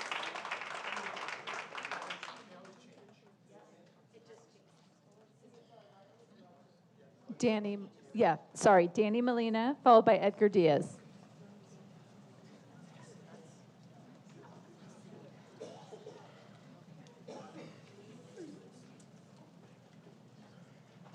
Good evening again, Board. Thank you, Mr. Schwartz, for clarifying that. I spoke to several people, and that's not how we read it, so I appreciate you clarifying that. I want to say happy Men's Mental Health Month, happy PTSD Awareness Month, and given that topic, you know, I'm not going to speak too much to this. Dr. Velez, Mr. Arce, I've sent you guys an email, and I feel obligated to speak to this because the issue that happened at the last meeting that we discussed, this is a significant issue, okay? I did 9 years in the Marine Corps. When I got out, I struggled a lot. There's no reason why I should be coming to board meetings, being harassed by a specific teacher so much to the point where I have to stand in the back with my back against the wall just to be able to try to focus. I'm giving my last public comment, and I could barely even look up. And I think it's a little ridiculous. And my 15-year-old daughter wanted to come to the meeting today. I had to tell her no. I had a fear of one of them bombarding and harassing her and berating her. I understand freedom of speech is allowed and acceptable. Harassment is not that. Intimidation is not that. Attempts to bully, attempts to block people at the front door from coming in, that is not protected public speech. So with the email that I've sent you, I now realize coming to this meeting, it is significantly worse, my comfortability to effectively participate in the board meeting because of the one staff member we have here. With that being said, I would like to address something that I hear a lot. I meet with teachers, we go have coffee, they talk to me about something that we don't talk enough about. I understand that we have parents in the district who point the finger at teachers. I am somebody who advocates for teacher and parent relationship, positive and effective teacher and parent relationship. And I would like to address that. And I think there are parents in the district that need to come together to address this issue. I think a lot of our teachers feel like they cannot govern properly or support certain policies or do certain things in the classroom effectively out of fear of the parent blaming them for maybe the disrespect of a student or the difficulty of a student to sit down and be quiet and follow the rules. So I don't know how we go about this, but I would like to speak more with you, Dr. Velez, to address this, to get parents more involved and more understanding that it's not the teacher's fault. So that's all I have to say for now. Thank you very much. Next up is Edgar Diaz, followed by Lindsay.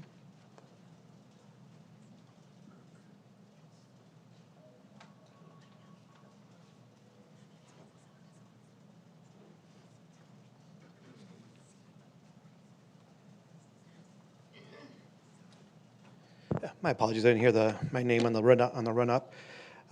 Edgar Diaz with the Temecula Valley Educators Association. I want to let you know that TVA CTA has been providing advocacy across the state. Much of what you heard from Nicole Lash happened through hundreds of educators hitting California halls with the governor and the legislators there lobbying to make sure that they fully fund Proposition 98. You heard with Lash that $3 billion is now being withheld from funds, which does not provide the support that our students need. We compound that with, we are patiently awaiting the verification of signatures for the extension of public school funding that should be done close to the end of this month that would preserve $40 million for TVUSD funds in just a few short years. If we're talking about what are things that can unite us, what are things that we all support, we are here all for public education.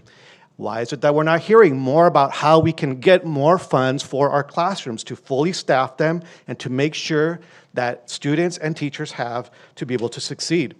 One of those things is making sure that we can retain teachers that are here and to draw people to be an educator. Educators on medical and pregnancy leave have to pay their own sub when they're out of class. So you're in the hospital or you're recovering from pregnancy, you have to pay that person to be in your classroom. The pregnancy leave that is in the proposed budget will help our educators. It will help preserve their leave days for when they actually have a medical illness or a condition. As you can see from that right now, that adversely affects the females that we have working in education. Special education funding, a federal mandate where only half of it is funded by the federal government through IDEIA, is out of control. California is investing into our classrooms with an increase of $8.4 million to our district. It provides an opportunity for us to be able to support our students and our staff by doing something here in Temecula that we need to accomplish. But all of this is not a done deal. We all need to be able to contact our representatives and contact the governor to make sure that they're held accountable, that our schools are funded at the level that we need to be able to help our students be there academically, emotionally, for success. California has invested into making sure that student teachers are now earning up to $10,000 for the year. Before, they had to do that for free. I had a student teacher who had a family, worked at Chili's at night, went to school in the middle, and then worked for me for about 3-4 hours a day. To get quality educators, this kind of stress that is added onto educators, we built these budgets, we built these situations in California that lays the stress on educators. It diminishes their health, it removes their professionalism, and all we're doing is saying, you handle more every single time there's a shortcoming. All this serves is to discourage public school educators from joining the profession and from staying in the profession. We can do better in Temecula.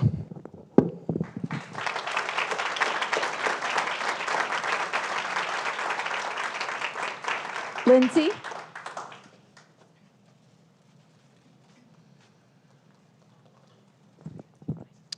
Okay. So I want to ask a question, and my question is, where are our subcommittee updates? It has been 10 months since I've heard a subcommittee update on the drug subcommittee. Dress code was supposed to be last month, and it's just gone. So I know that we hear it all the time. There's a lot of work being done behind the scenes. That one is extremely important to me. Drug subcommittee, it has been, I think, 10 months now since there has been any work done on that committee. And 1 month after, you were tasked, Mrs. Wiersma, with finding us an alternative regarding the MOU. You guys all denied RUHS's services, yet there has been not one alternative in 10 months. So dissolve the subcommittee, appoint someone else to work on it. I don't understand what we're doing here. There are kids that need these services. It is mandated for intervention services for these kids, and unless you speak to it, we don't know what is happening. So if you know something and there is things going on behind the scenes, put it on an agenda and give us the update. I would love to know what's happening. As far as dress code, I know that not a lot of people got to speak to that. There was a lot of concerns in regards to I saw uniform in there, and it just seems like there's an enforcement issue, but just having an overall discussion would have been nice. I believe, Mrs. Wiersma, you mentioned it'd been 2 years since we had received an update regarding dress code, and it would have been very nice to hear the board discuss that. But I really got to go back to the MOU, because Dr. Komrosky specifically tasked you with finding a direct alternative if you guys were not going to use RUHS. And to my understanding, I come every month, there's been nothing done there. And I have to know why. What is happening? So I'm going to put the pressure on. You guys are in these committees to work. You remove certain board members from committees because you don't want them to do the work, yet no one else is doing the work who's on those committees. So I kindly urge and ask you, do the work in the open, not behind the scenes. Give us the updates. You tasked her specifically, Dr. Komrosky. What are we doing? We need something, or at least loop us in. Give us something. There's a 100% success rate using RUHS when we've used them in TVUSD. That is not to confuse from them potentially relapsing outside of those services, but children that have used these services in the past, which we had a 100% success rate. I don't know anywhere else that you could go and get that sort of data. That's all I'm looking for is some statistics and some data of what you have done. We got to move the needle for these kids. Mental services are needed, and enough is enough.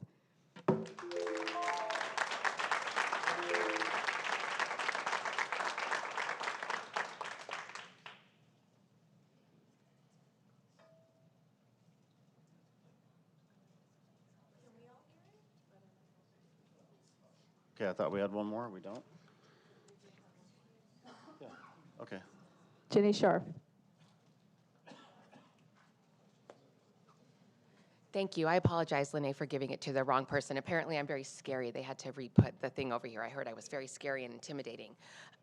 So I'm up here to clarify some things that were said earlier. That man who came up here and talked about having PTSD, well, guess what? He gave me PTSD. I didn't follow myself out into the parking lot and scream at myself. He's twice my size, and his little minion was there filming the entire thing. For him to get up here and say that I harass him and intimidate him, I mean, unless he thinks Allison's also a teacher, because I know he, blames you for everything also. I don't know.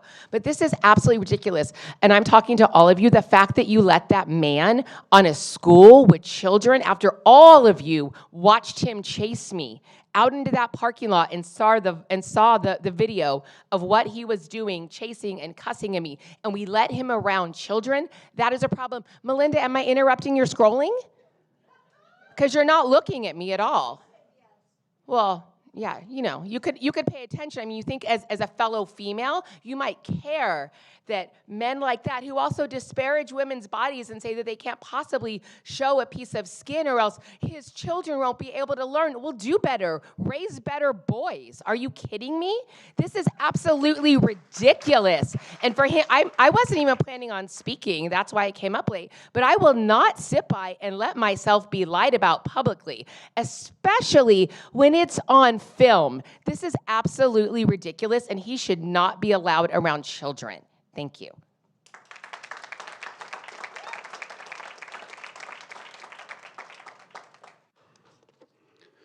All right, we're on action item 18. We moved that for those of you that are just getting to the meeting. Give me 1 second. Hold on.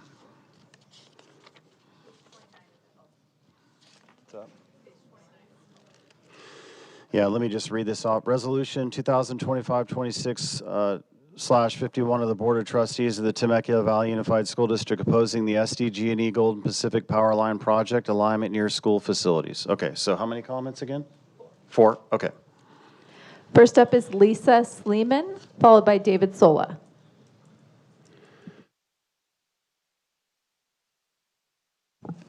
Good evening, Board President and Trustees. My name is Lisa Sleeman. I'm a resident of Trustee Area 5 and a TVUSD employee working in Trustee Area 3. I first want to thank the 2 trustees who took the time to respond to my email regarding the proposed Golden Pacific Power Line project. I appreciate your willingness to engage with community members and listen to their concerns. Tonight, I'm asking all 5 trustees to stand together in support of our students, families, and neighborhoods by formally opposing this project in its current proposed form. This issue extends beyond politics, ideology, or jurisdictional boundaries. It's about protecting the environments where our children learn, grow, and thrive. Parents throughout our community have expressed concerns about the project's proximity to schools and residential neighborhoods, and many are looking to this board for leadership and advocacy. I understand the school district may not have direct authority over the approval process. However, this board does have a voice. The formal resolution on the agenda tonight opposing the project would send a clear message that TVUSD is committed to putting students' welfare first and ensuring the concerns of our families are heard by decision makers. To the 3 trustees who did not respond to my email, I respectfully ask you to join your colleagues and vote yes in the resolution tonight opposing this project. Your support would demonstrate unity and show our community that when student interests are at stake, this board can come together with one voice. I appreciate your service, your consideration of this request, and your commitment to the students and families of Temecula Valley. Thank you. David Sola, followed by Danny Molina.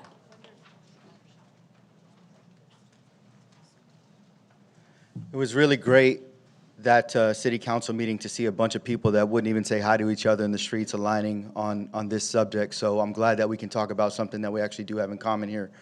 It's in all of our best interest to push back against this project, and I appreciate everyone that is engaged and involved on this. But I'm going to say this, because I've said this before in the past. Resolutions, they don't really do that much. Yes, it's a symbol. It talks about our position formally. But what we need from you five is way bigger than that. It's more than just voting to say, yes, we have a problem with this, we condemn this, we don't want this here. It's about showing up regularly and doing something more to make sure that this doesn't happen. Because I mentioned this in a video that I made, but you know, there's standards for school site selection right out of Title V, and it says specifically that you can't even consider building a school unless it's a certain distance from these power lines. So if you can't consider building a school, why are we just going to, we'll just do a resolution? That's not going to stop them. We know that CPUC does whatever they want. A resolution's not going to stop them. We need you to be advocates for us. You'll go to Sacramento, you'll go to all of these other things to fight your culture wars. Are you going to fight for Temecula or not? Because it's not going to be just this resolution. You got to show up and you got to do more than that. So take my word for it, or just don't. Whatever you're going to do, you don't listen to me anyway. But I'm going to fight for it. So hopefully, maybe that makes you all some better people and you'll fight with me. Thanks.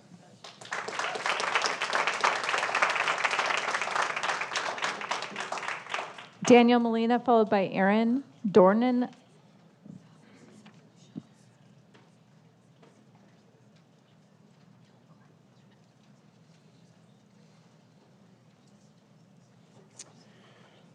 Good evening again. I appreciate the board for putting this on the agenda. I've been speaking to this at length. Dr. K, I appreciate you for showing up to that meeting. I found it comical when I think it was Brendan Kalfis who brought up the EMF effect, and everybody in the room started cheering and clapping, because when you talk about it, you get boos. I think that's interesting.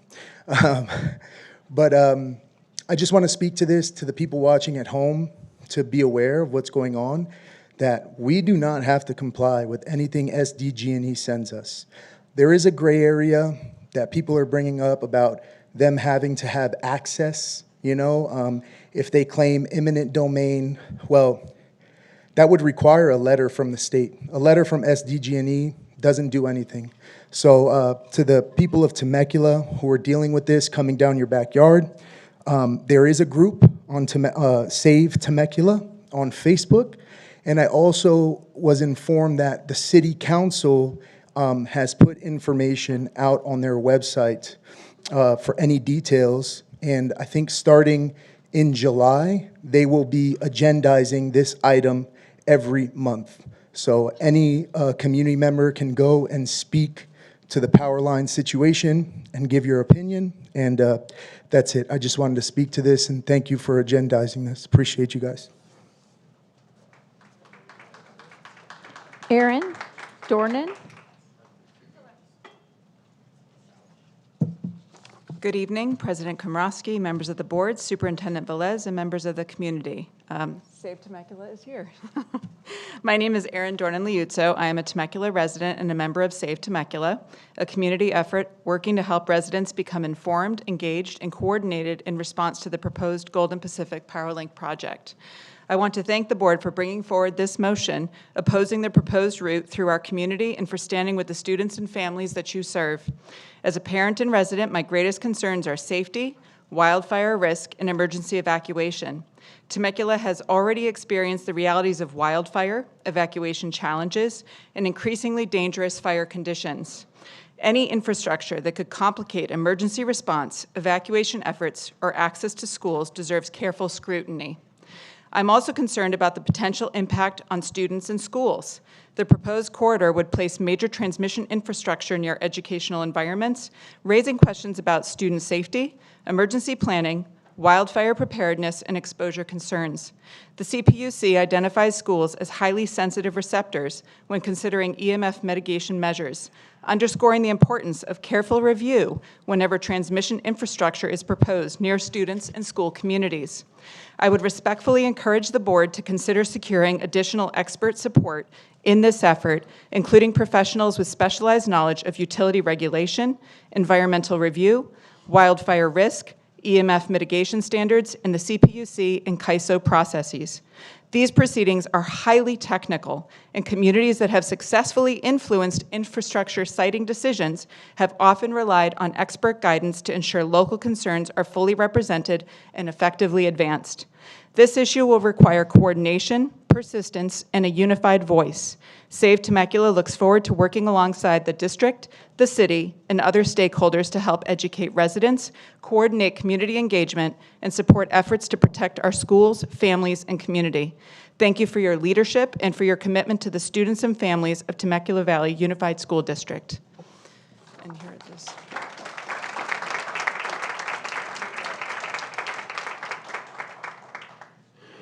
Okay. If you wanted to start my clock. I did speak at City Hall. We went from 3 minutes to 1 minute, but I think it was a great unifying moment for the city as much as we disagree on things. And a member of the community just spoke that maybe thinks this is the way. So I think this is a really awesome opportunity to educate the public on what we can do as citizens, how we can get informed, how we can take this complex puzzle and simplify it for people. So it's a two-pronged argument that I'll propose. I did at City Hall at least. But I'll start off by saying for more than 40 years, hot air balloons have been woven into the DNA of our city. And I would say that our city, and I said this at City Hall, that I think our city is a low-altitude aviation city, and we have so many hot air balloons. I mean, just today, probably 10 to 20 have, traverse the skyline after sunrise, and on yearly 4,000 to 10,000 flights. So it's a huge deal. We have different flying patterns from wine country. I don't know how close they'll get if those towers were erected, but basically this first prong, I would just say that California Public Utilities, CPUC, around the fall or the winter 2026, coming up soon, they're going to submit this to SECA, and then that's going to require analysis of physical impacts, tourism impacts, land use compatibility. And this is where I was encouraging the city to get FAA involved because we're a low-altitude flight city. And I think that the FAA might be able to put pressure on the CPUC to stop San Diego Gas and Electric from possibly claiming eminent domain. Ladies and gentlemen, I was at the City Hall. SDG&E were the most embarrassing I've ever seen in my life at presenting anything to the city of any sort of substance. If you were there with me, you saw the same thing. It's absolutely embarrassing. It's because they literally don't care. I'll defer to my colleagues on this, and then on my second round, I'll talk about the health impacts to children and why I condemned it as a school board member, especially being close to Vail Ranch Middle School. Anybody else? Actually, I just want to thank the public for their comments. I needed that feedback from everyone because I wasn't quite sure where I stood on this. So thank you for clarifying. I appreciate your comments.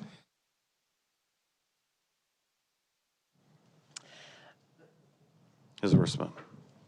It is great to see the community unify behind this, and I'm sorry that we have to battle it, but it was heartening to see so many people show up at City Hall. And I know that Dr. Komrosky took a lot of time to think through it, to put together the argument and advocate for us, not just as a district, but as somebody who has this as his expertise. He's done his doctorate work. He understands what we're facing. So I think somebody mentioned the fact that, why is this on the agenda? Because it doesn't help our kids. It does. Actually, we've sat down with staff and listened to them concerned. When you look at Vail Ranch, when you look at the project and the possibilities, we absolutely are fighting this. It's why it's on the agenda. And I really appreciated the fact that, Dr. Kay and I could talk about it with staff too. So yes, let's run with it together because they need people from every sector to come and talk about this. And I'm hopeful we can have a seat at the table.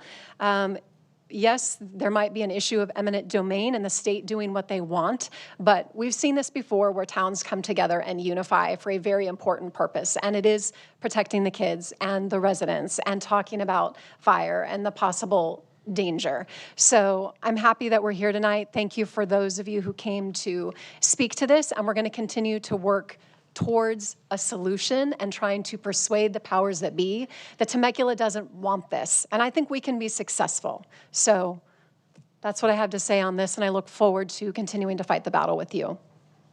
Thanks, Ms. Worsma. Mr. Schwartz.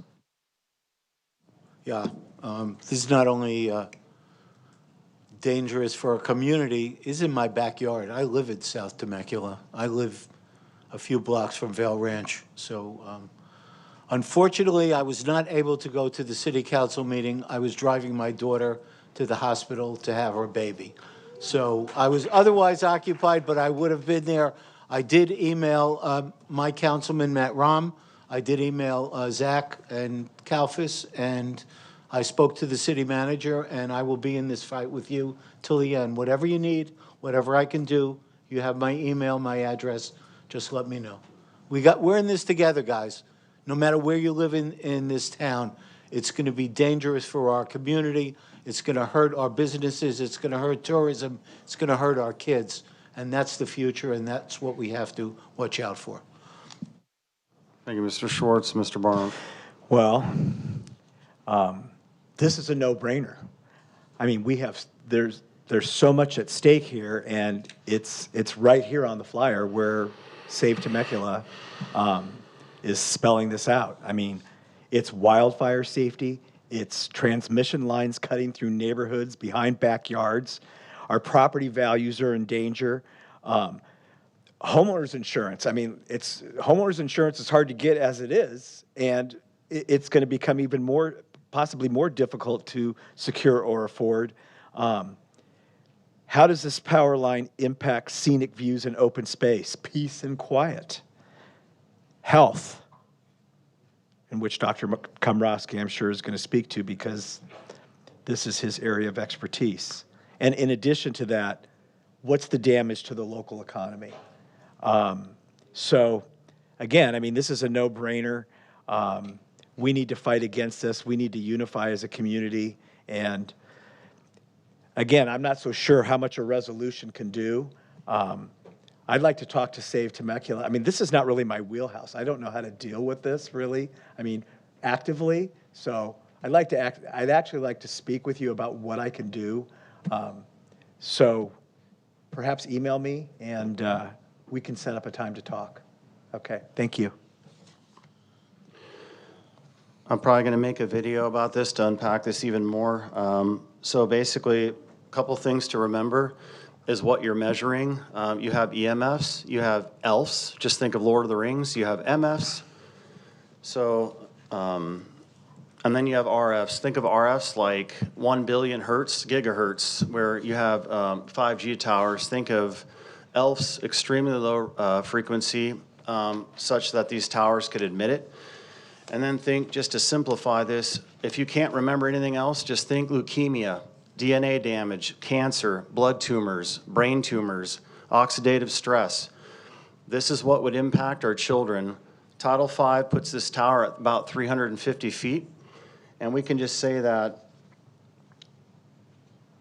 governing bodies, you might have state, national, international. There is no hard line on exactly what our children can't be afforded to be exposed to. So you have a national governing body, but it's not governing, it's just a suggestion. Your phone's on. So I'll just give it to you. Institute of Electrical and Electronic Engineers, IEEE. They recommend that you can't get exposure over 9,000 milligauss. This is very important, not milliwatts. That would be measuring RF EMF. This is milligauss. This is what we use to measure the magnetic frequency and the ELF, the extremely low frequency. They recommend nothing over 9,000. Kids can get leukemia at 3 to 4 milligauss. And just to give you an estimation, at 300 feet, our kids could be exposed anywhere from 2 to 4 milligauss at Vail Ranch Middle School. Just think about that. I'm going to make a video to expose this, and then think Switzerland recommends 10 milligauss, Italy 3 to 10, Netherlands 4. We are sky high, 9,000. So it's absolutely unacceptable if you look at a governing body that oversees this, and the EPA was just fun. Anyways, I'll make a video about this. I'd love to meet with you in person. But yeah, thank you. Dr. Velez, I think we're going to, yeah, I'll let you go. Yeah, we're going to recommend a subcommittee, Mrs. Worsom and myself, with Dr. Velez and Mrs. Lash, with a district attorney, so that we can act on this if we have to. I think our strongest and most powerful argument to the city is the health and welfare of our children exposed at Vail Ranch Middle School. That is a powerful argument. I would love to get behind it. Ladies and gentlemen, I am well versed in this research. It's tantamount to my dissertation that I dealt with 5G towers, so I would love to be a part of this if we get board consensus. Dr. Velez. So I just want to give a little clarity in regards to the subcommittee. The adoption of the resolution tonight would actually, and the adoption of a subcommittee moving forward, this would support the district's efforts to participate as an intervener in the California Public Utilities Commission proceedings as it's related to the SDG and EG Powerline project. And as an intervener, the district would have the opportunity to formally advocate for the interests of our students, our staff, our students, and community as the project moves through the regulatory review process. So there is an advocacy piece to this. The resolution is a statement in terms of where the district stands and their feelings about the SDG and E-Power lines, and then that will then create the subcommittee so we can continue to advocate for our kids and our community. Yeah, Dr. Anderson, clarifying question. Would any community members be on the committee, or is that something the committee would consider, or no, is that separate because we already have community advocacy groups? I do believe it would be only board members at this time. Okay, do we have consensus for the subcommittee? We do, Dr. Anderson? All right, we have consensus from 3 board members. We have consensus from the other 2? I'm fine with the subcommittee. I would just rather take a vote. That's what I want to do. I don't want to do consensus. Let's take a vote. So we have a motion and a second. Anybody want to move? Move. The motion is to approve a subcommittee. Second. Yeah, okay. Hold on. We'll slow roll this. The motion, the second, is to approve this resolution and simultaneously to approve a subcommittee with Mrs. Worsom and myself to work with Dr. Velez and Mrs. Lash and an attorney to be able to intercede on behalf of the school district. Do we have a motion and a second? Moved. Moved by Dr. Second. Anderson. Second by Mr. Barham. Linnea, would you mind calling roll? Wiersma? Yes. Anderson? Yes. Barham? Yes. Schwartz? Yes. Komrosky? Yes, motion adopted 5-0. Thank you, Linnea. Thank you, board. I'm excited, and community, I'm excited to fight for the health and safety of your children with these God forbidden towers that shouldn't be here. Okay, so now, we are on to 1, notice of public hearing, Temecula Valley Unified School District, SELPA Annual Service Plan and Annual Budget Plan for the 2026-27 school year. And I think we have 1 public comment. Hey, Doc, I have Edgar a question. Diaz? Question. Mr. Barham has a question before we do public comment. So, and for you too, Dr. Velez, for both of you, is there any way we can do an omnibus for some of these? What? Can we do an omnibus for, If not for I this don't one? have to read through, there's a lot of reading. Yep.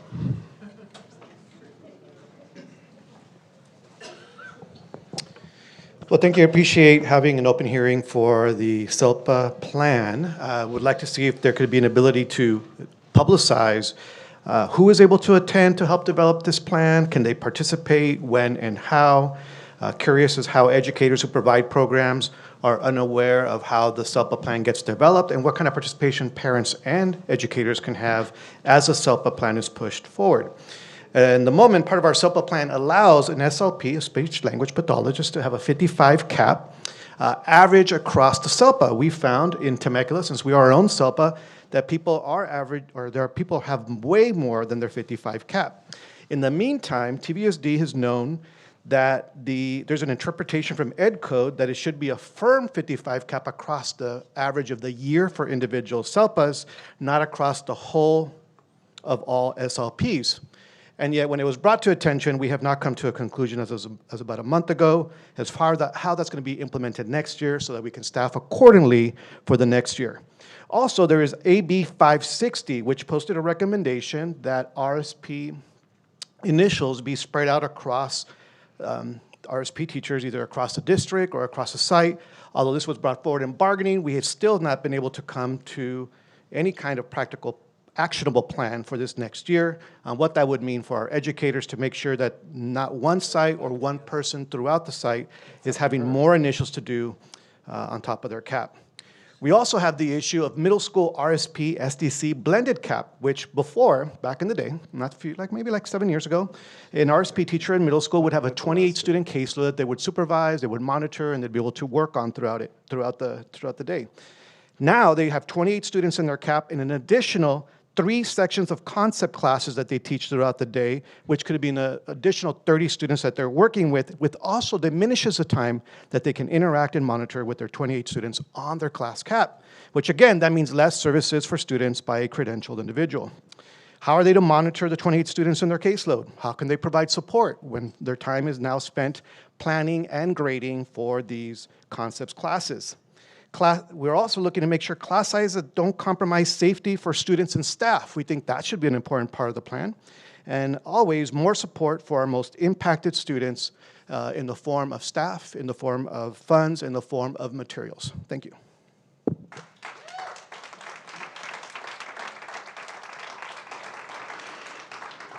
Unless there's any discussion, I'll call for a motion and a second to conduct a public hearing on the 2026-27 SELPA Annual Service Plan, Annual Budget Plan at the Governing Board meeting to be held on June 23rd, 2026. Do I have a motion and a second? Moved. Moved by Mr. Schwartz, Second. seconded by Dr. Anderson.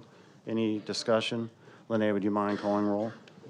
Wiersma, Yes. Anderson, Yes. Barham, Yes. Schwartz, Yes. Komrosky. Yes, motion adopted 5-0. Thank you, Lene. Number 2, notice to conduct a public hearing for the 2026-27 Local Control Accountability Plan. I call for a motion and a second to conduct a public hearing regarding the Local Control Accountability Plan for the 2026-27 school year. Do I have a motion and a second? Moved. Second. Moved by Mr. Schwartz, seconded by Mr. Barham. Lene, would you mind calling roll? Wiersma, Yes. Anderson, Yes. Barham, Yes. Schwartz, Yes. Komrosky. Yes, motion adopted 5-0. Thank you, Lene. 3, conduct a public hearing for the 2026-27 Local Control Accountability Plan. I call for a motion and a second to conduct a public hearing regarding the Local Control Accountability Plan for the 2026-27 school year. Do I have a motion and a second? Moved. Moved by Mr. Barham. Second. Second by Mr. Schwartz. Conduct the public hearing. Here we go. This is the time and place designated for public hearing regarding the 2026-27 Local Control Accountability Plan. I declare the hearing now open at 8:04 p.m. Do we have any staff to discuss? Nope. Is there anyone who wishes to comment on the 26-27 Local Control Accountability Plan? A total of 30 minutes is provided so members of the public can address the board. Speakers are limited to 3 minutes apiece. No comments. If there are no more comments, I will declare a public hearing closed. Public hearing end time, 8:04. Number 4 on the action item, notice of public hearing for the 2026-27 budget. I call for a motion and a second to conduct a public hearing for the 2026-27 budget at the Governing Board meeting to be held on June 9, 2026. Do I have a motion and a second? Moved. Moved by Mr. Barham. Second. Second by Mrs. Wiersma. Lene, would you mind calling roll? Wiersma, Yes. Anderson, Yes. Barham, Yes. Schwartz? Absent. Oh, there it is. And Komrosky? Yes, motion then- adopted 5-0. Really quick, on conduct a public hearing on number 3, we didn't do roll call. Can I do roll call real quick on that? Roll call. It was Where? number 10, page 10. The LCAP, it was moved by Barham and seconded by Schwartz, but we didn't do roll call. Oh, To conduct a public, can I Okay, do it really yeah, quick? please. Wiersma? Yes. Anderson? Yes. Barham? Yes. Schwartz? Yes. Komrosky? Yes, Thank motion you. adopted 5-0. Thanks, Linnea. I could have swore we did. Okay. Now we're on 4. And that, we already voted that in 5-0 because Mr. Schwartz walked in. Okay. 5, conduct a public hearing for the 2026-27 budget. I call for a motion and a second to conduct a public hearing for the 2026-27 budget. Do I have a motion and a second? Moved. Moved by Mr. Second. Schwartz, seconded by Mr. Barham. Linnea, would you mind calling roll? Sorry, we have one public comment on this. Ah. We're going through these so fast, I'm sorry. Edgar Diaz. Okay.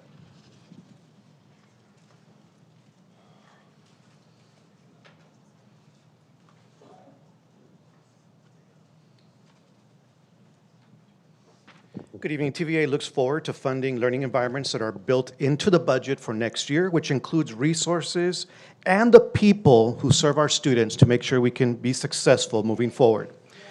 When our California educators, including TVA, finally pushed the California budget across the finish line in a couple of weeks that provides additional funds that would be coming to the district, we look forward to having a productive week to build something here together where we can keep cuts as far away from the classrooms and the people who directly serve students, who can see that we can see that there are cuts to student services from what was outlined earlier in the proposal, from the LCAP budget, and take some time, and that could also limit the time that counselors have in face-to-face conversations with middle school students, as the middle school administrators who were there were the ones in the IEP meetings. We expect that that burden will not come back to our educators, our counselors. Thank you.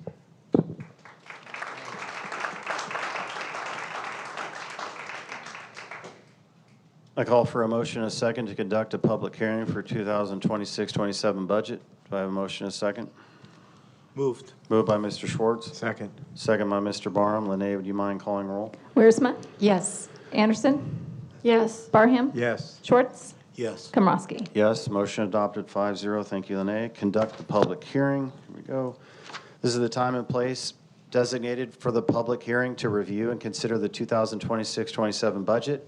I declare the hearing now open at 8:08 p.m. Is there anyone who wishes to comment on the 2026-27 budget? A total of 30 minutes is provided so members of the public can address the board. Speakers are limited to 3 minutes. If there are no more comments, I will declare the public hearing closed. Public end time, 8:08 p.m. No. Number 6 on action items, notice to conduct a public hearing of the Temecula Valley Unified School District Temecula Valley Educators Association, CTA, NEA, tentative agreement, Article 7, compensation and benefits, May 15, 2026. I call for a motion, a second, to give notice to conduct a public hearing of the tentative agreement, Article 7, compensation and benefits, May 15, 2026, between the Temecula Valley Unified School District and the Temecula Valley Educators Association, CTA, NEA. Do I have a motion and a second? Yeah, but you said number 6, it's number 8. Just correct the record. No. I'm sorry. Well, let's see, because we bumped 18 to 1, and then we pushed 2, 3, 4. Okay, sorry. Yeah, okay, so we're My on number mistake. 6. Do we have Second. any public comments? Yes, we have one. Annalisa? Okay, then I'll do the motion the second after that.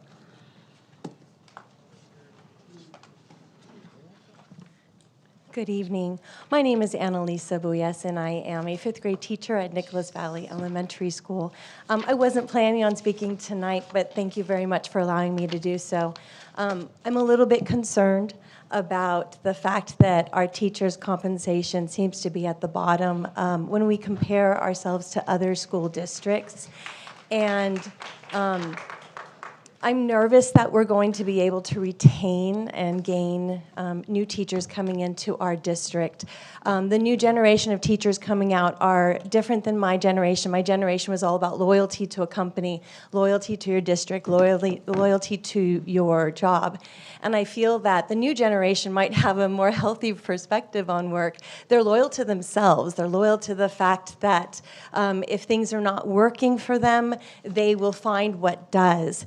And if we're not increasing compensation for these teachers, I think our district is really going to suffer as a result of not making sure that we have high-paying, well-compensated, good health benefits for all of our staff, including custodians and librarians and teachers and speech and language pathologists. We all know that when you have really high-paying positions, you're going to draw from other districts. And so please, please, please consider not only giving yourselves raises, but making sure that we are compensating teachers and staff and custodians and everyone in between, because it's really important. Thank you for your time.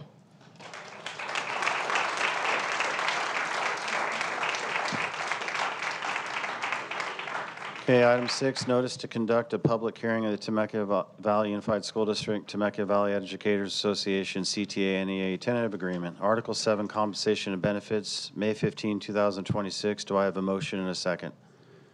Moved by Mr. Schwartz. No, Barham. Moved by Mr. Barham. Second. Seconded by Mr. Schwartz. Lene, would you mind calling roll? Wiersma? Yes. Anderson? Yes. Barham? Yes. Schwartz? Yes. Komrosky? Yes, motion adopted 5-0. Thank you, Lene. 7, conduct a public hearing of the Temecula Valley Unified School District and Temecula Valley Educators Association, CTA-NEA tentative agreement. Article 7, compensation and benefits, May 15, 2026. Do we have any public comments? Yes. Edgar Diaz?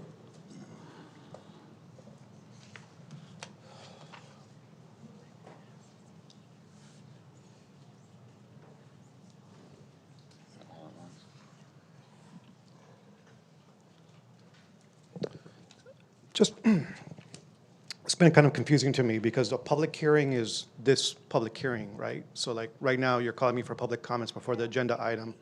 Okay. And It's I know for fine. the last one, it should have been. It's on the fine. public hearing. Okay. All right, so we are here, as TVA behind me, wearing black, to demonstrate that when we engage in good faith bargaining, we can come together to build a district that draws and retains educators and staff. Part of that is making sure that we are providing resources and the compensation available to draw people to come to TVUSD and not to leave TVUSD. Over the years, we've heard that we're not made out of money, which makes it important for us to work towards fully funded schools by the state and federal government. The state funds a floor with Prop 98. We can be advocating to make sure that California is funding at a greater level. The federal level provides half of IDEA or special education funding. That's half of the funds that they're supposed to provide. And yet we are not advocating at the federal level to make sure those dollars come to serve the students that need to. We're settling for the crumbs that are coming to us from the state and from the crumbs that are coming to us from the federal government. That is what builds us together. And what I mentioned earlier is as people who serve public education, we should be advocating for those dollars to come here. Otherwise, we are just working to figure out how we can Band-Aid something, or as you call it, a Mickey Mouse repair for a building or whatever it is that we're doing in the classrooms. We're not really investing in what we need to get done, is to make sure that our schools are fully funded. When we work collaboratively, we can build solutions to support students for success, and we must start by advocating for the people who are funding our schools at the government level. Thank you.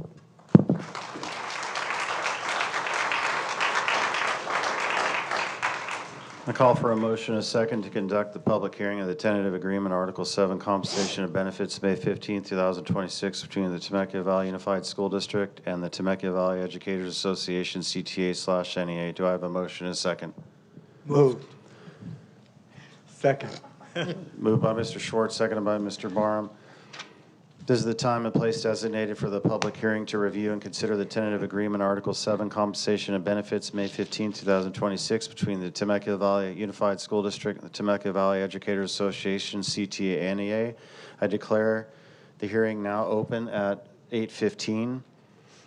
We have accepted I'll just read this. If there's anyone who wishes to comment on the tentative agreement, Article 7, compensation and benefits, May 15, 2026, between the Temecula Valley Unified School District and the Temecula Valley Educators Association, CTA and NEA.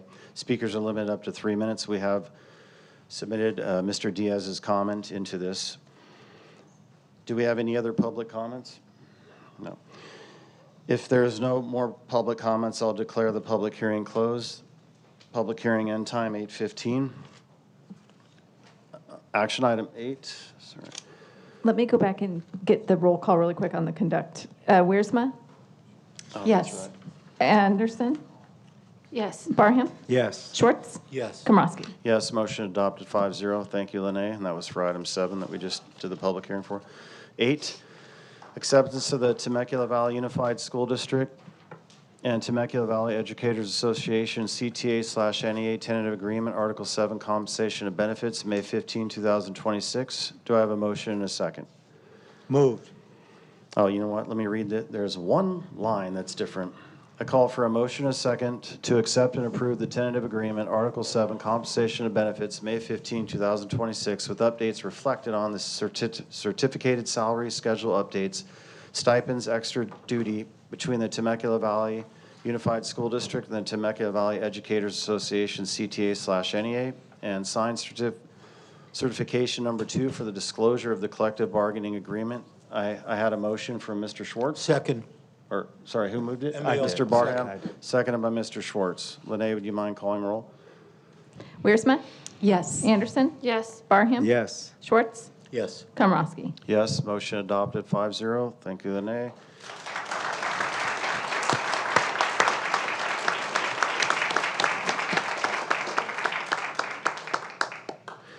Action item 9, approval of the consolidated memoranda of understanding MOUs with TVA. I call for a motion and a second to approve the following memoranda of understanding dated May 15, 2026 between Temecula Valley Unified School District and Temecula Valley Educators Association. VAPA stipends, elementary special education case management time, elementary and middle school instructional leadership team, and the professional learning community. Lead stipends, waiver of Anchor Bronze enrollment effective October 1st, 2026 through September 30th, 2027, and athletic stipends updates. Do I have a motion and a second? Moved. Moved by Mr. Schwartz, seconded by Mrs. Wiersma. Lene, would you mind calling roll? Wiersma? Yes. Anderson? Yes. Barham? Yes. Schwartz? Yes. Komrosky? Yes, motion adopted 5-0.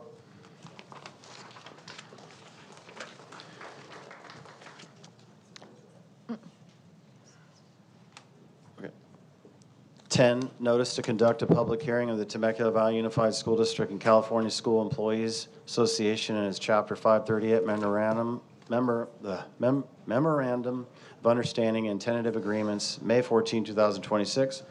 I call for a motion and a second to conduct this. Moved. Moved by Mr. Barham. Second. Second, who was it? Wiersma. Mrs. Wiersma. Lene, would you mind calling roll? Wiersma? Yes. Anderson? Yes. Barham? Yes. Schwartz? Yes. Komrosky? Yes, motion adopted 5-0. Thank you, Nay. 10's done. Action item 11, conduct a public hearing of the Temecula Valley Unified School District and California School Employees Association and its Chapter 538 Memorandum of Understanding, May 19, 2026, and tentative agreement, May 14, 2026. I call for a motion and a second to conduct this public hearing at the MOU, May Moved. 19th, 2026, and tentative agreement, May 14, 2026, between the Temecula Valley Unified School District and the California School Employees Association and its Chapter 538.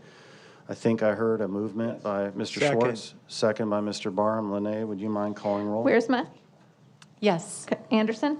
Yes. Barham? Yes. Schwartz? Yes. Komrosky? Yes, motion adopted 5-0. This is the time and place designated for the public hearing to review and consider the MOU, May 19, 2026, and tentative agreement, May 14, 2026, between the Temecula Valley Unified School District and the California School Employees Association and its Chapter 538. I declare the hearing now open at 8:19 p.m. If there's anyone who wishes to comment on the MOU, May 19, 2026, and tentative agreement, May 14, 2026, between the Temecula Valley Unified School District and the California School Employees Association and its Chapter 538. Speakers are limited up to 3 minutes. If so, state your name before commenting. Any comments, Lynette? I don't think so. If there are no more comments, I will declare the public hearing closed. Public hearing end time, 8:20. Item 12, acceptance to the, yeah, never mind, okay. We're going to omnibus some of these, ladies and Good. gentlemen. It's coming. Yes. It's coming. 12, acceptance of the Temecula Valley Unified School District and California School Employees Association and its Chapter 538 Memorandum of Understanding, May 19, 2026, and tentative agreement, May 14, 2026. I call for a motion and a second to approve this Memorandum of Understanding. Do I have a motion and a second? Moved. Moved by Mr. Barnum. I'll second it. Lene, would you mind calling roll? Wiersma, Yes. Anderson? Yes. Barham? Yes. Schwartz? Yes. Komrosky? Yes, motion adopted, 5-0.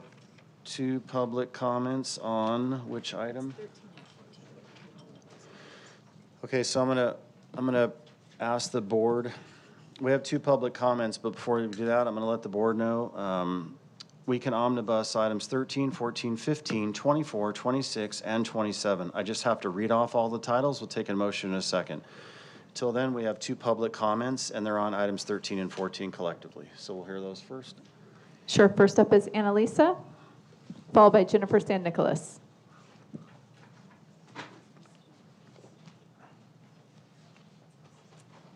Hi, thank you so much for letting me speak one more time. I was looking at action item 13, and I'd like to express my deep concern and disappointment regarding the proposed step and column salary increase for the executive level of the district directors and assistant superintendents. It's not about questioning the value of our district leadership. Directors and assistant superintendents and the superintendent play a very important role in supporting our schools. However, the proposed raises of about $6,000 or $7,000 is a serious concern about priorities and fairness. At the time when our district leaders are already compensated at the near top of other school districts, many of our classroom teachers remain near the bottom of the regional salary rankings.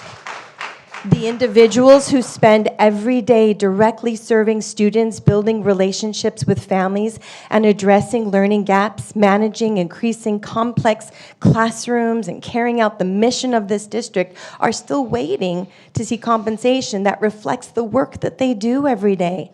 Teachers are the foundation of student success. Without outstanding teachers, there are no outstanding schools. And I'm really concerned that the raises that the DO is giving themselves shows that we're serving two masters. We can't say that we're poor and we can barely give teachers a 2% cost of living adjustment, but we can give everyone at the top $7,000 raise for 2 additional days of work.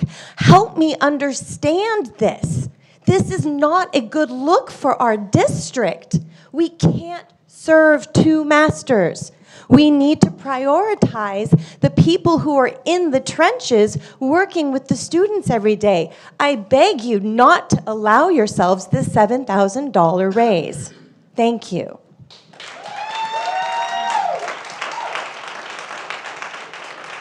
Edgar Diaz. Speaking on number 14, the need for qualified educators. We would not have to put out calls like this if the current board majority treated our teachers with the respect they deserve. TVUSD once had a stellar reputation as a district where educators wanted to work and families wanted to be. Unfortunately, that reputation has been overshadowed by the perception of a school board that creates unnecessary conflict and instability. We have seen record numbers of retirements and departures during this board's tenure, especially this year with the retirements. Experienced educators are leaving, and recruiting new teachers has become increasingly difficult. This should concern every parent, student, and taxpayer in our community. Rather than creating chaos and division and uncertainty, the board should focus on supporting the people who make our schools successful. Pay our teachers fairly. Stop forcing them into annual battles over compensation. Stop treating educators as adversaries. Professionalism, respect, and stability should be the standard. Our teachers deserve better, our students deserve better, and our community deserves leadership that strengthens the district instead of undermining it. Thank you. Edgar Diaz.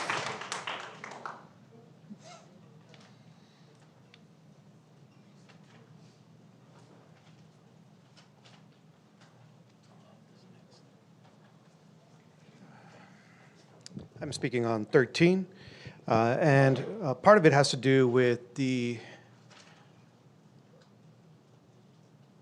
TVUSD approached us in October and said, okay, our budget, we need to fix it, we need to work on furlough days, we need to work on what programs can we cut, what contributions, what are you willing to do to let go of stuff for your students? TVA was the one that said, we're not going to do any of that. Our students need every single ounce of support they can have, and our teachers need every ounce of support and resources they can be provided.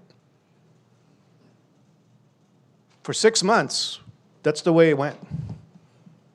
Then we come to settle a contract, and as we're settling a contract, now we're here to say, we're going to provide raises to everyone across, even though it was the teachers and educators and classroom counselors and speech language pathologists and RSP teachers and SD teachers who had to come to a board meeting, who had to organize at sites, who had to send messages to you all on why this is urgent. When we look at governing a school district, when we look at what we need to do to provide services to our students, we need to think, how are we going to do this in a way that values the people who are doing that work so they don't have to be coming up here all the time. I don't remember once seeing a principal, assistant principal, or assistant director, or superintendent coming up here and saying, we need a raise.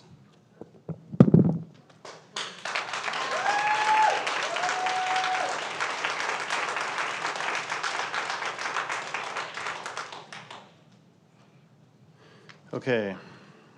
I'm going to attempt to omnibus action items 13, 14, 15, 24, 26, and 27. I'm just going to read them all off, the titles. If the board approves, we can motion and second and vote these in. Can we pull 13 and vote for that one separate? Okay. So I'll attempt 14, 15, 24, 26, 27. So let's put those aside and deal with 14. 13, excuse me. Action item 13, amendment to administrative, confidential, non-administrative, unrepresented, and executive salary schedules. Do we have public discussion, or excuse me, discussion on the board? I think Dr. Anderson, you wanted to talk? This has just been something that's been weighing on my mind. I just don't know if it's the right thing to do. I don't know if I can postpone it or... Can't postpone it now. Yeah, I know. So that's it. I just want to pull it and... What's the problem? The problem is I've had some of the same thoughts that the public speakers addressed with the raise, and it's $1 million, and we're cutting teachers. You know, we're trying not to cut staff. So I know I don't want to interfere with the bargaining process. I just want to pull this one separate. It's just one that's hard for me. But I have a question. What do you mean pull it? I don't know what you mean by that. I want to vote on it separate, not in Okay. an omnibus. You said that. Yeah, Oh, yeah. that's all. That's what he wanted to know, and I'm just telling him this one is one that I want to vote on separate. Okay, Ms. Wiersma. My comment here is that I think in looking at the district office, it is important to get a handle there on how much growth there has been. And I know that I've talked to Dr. Velez about this, and it is hard because we're making cuts across many aspects of different sectors throughout the district. And I do think that we should talk about this. It's hard here because you've got several things lumped together, and in the last couple of years, I've advocated for separating those because I've felt differently on each one. I don't know now with the bargaining process where we're at with this, but I do think it's merited to have a discussion here at the dais and get several opinions. Obviously, we're so grateful for everybody that works in the district, but we are a little top-heavy in the district office in terms of salaries and so forth. And what I would love to see is a split with these two items next year and an honest discussion on how evaluations are done, and that we're kind of looking equitably at where cuts are made in more than one place. So those are my thoughts. Any other discussion? Yeah. Mr. Schwartz.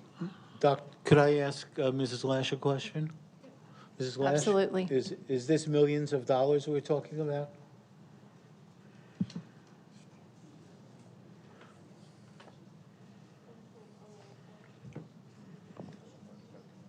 It's not millions of dollars. Let me pull up the dollar amount here. Thank you.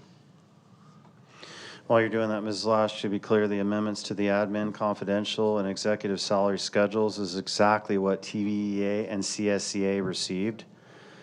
There was also something else off with the public speaker. All admin is getting exactly what everyone else is getting. So I just want to make that clear too, while Mrs. Lash was trying to The answer. entire cost, the cost of the entire item, number 13, is $547,000 in total. Not millions of dollars. It's Thank you. $547,000. Wait, where does the 1.94 So that's million? ongoing, and then the one time is $547,000. So total 1 million? Yep. Was any of this negotiated with? Was any of this in negotiations, Mr. Arce? Dr. Anderson. I know. I just wanted to clarify. Dr. Audience, Anderson. can you please keep it down, please? Thanks. The admin salaries are not part of a negotiated Thank you for answering item. that. Thank you. Okay, do we have a motion and a second? Moved. Moved by Mr. Schwartz. So can you say the motion? I'm Yeah, sorry. Okay. I call for a motion and a second to ratify and approve the administrative, confidential, classified, non-administrative, and executive salary schedules 2025-26 effective July 1st, 2025. It was moved by Mr. Schwartz. Second. Second by Mr. Barham. Lene, would you mind calling roll? Wiersma, Yes. Anderson, No. Barham, Yes. Schwartz, Yes. Komrosky. Yes, motion adopted 4-1. Thank you, Lene.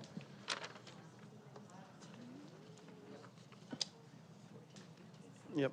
Okay, here we go. 14, 15, 24, 26, 27. I'm just going to read off the titles. And we'll enact these in one vote with a motion and a second. I call for a motion and a second. These are, yeah, I already said that. I call for a motion and a second to approve the declaration of need for fully qualified educators for the 2026-27 school year. And I call for a motion and a second to adopt the resolution 2025-26/33, order of the election. That's item 15. Item 24, I call for a motion and a second to renew authorization of the Assistant Superintendent of Business Support Services or her designee to award contracts and change orders pertaining to construction projects between board meetings for the 2026-27 fiscal year. And call for a motion and a second to approve the new certificated administrative job description, Chief Technology Officer. Shout out to Mr. Evans, with the update reflected on the certificated administrative salary schedule effective July 1st, 2026. The revised certificated administrative job description, Director of Curriculum, Instruction, and Assessment, TK through 12, and the new classified administrative job description, Assistant Director, Expanded Learning Opportunities Program. And finally, item 27, I call for the motion and a second to approve the amendment to employment agreements for assistant superintendents, educational support services, businesses support services, human resources development, and student support services between the Temecula Valley Unified School District and Nicole Deas, Nicole Lash, Francisco Arce, and Dr. Michael McTasney. Do I have a motion and a second to approve these items 13, 14, 15, 24, 20, no, sorry, 14, 15, 24, 26, and 27? Moved. Second. Moved by Mr. Barham, seconded by Mr. Schwartz. Lene, would you mind calling roll? Wiersma, Yes. Anderson? Yes. Barham? Yes. Schwartz? Yes. Komrosky? Yes, motion adopted, 5-0. Okay, now we are on to item 16. Consideration of Bond Advisory Committee recommendations regarding proposed general obligation bond ballot language and related communications. Do we have any comments on this? 6 comments on 16. 6 comments. Okay. First up is Jack Guerrero, followed by Jean Femia.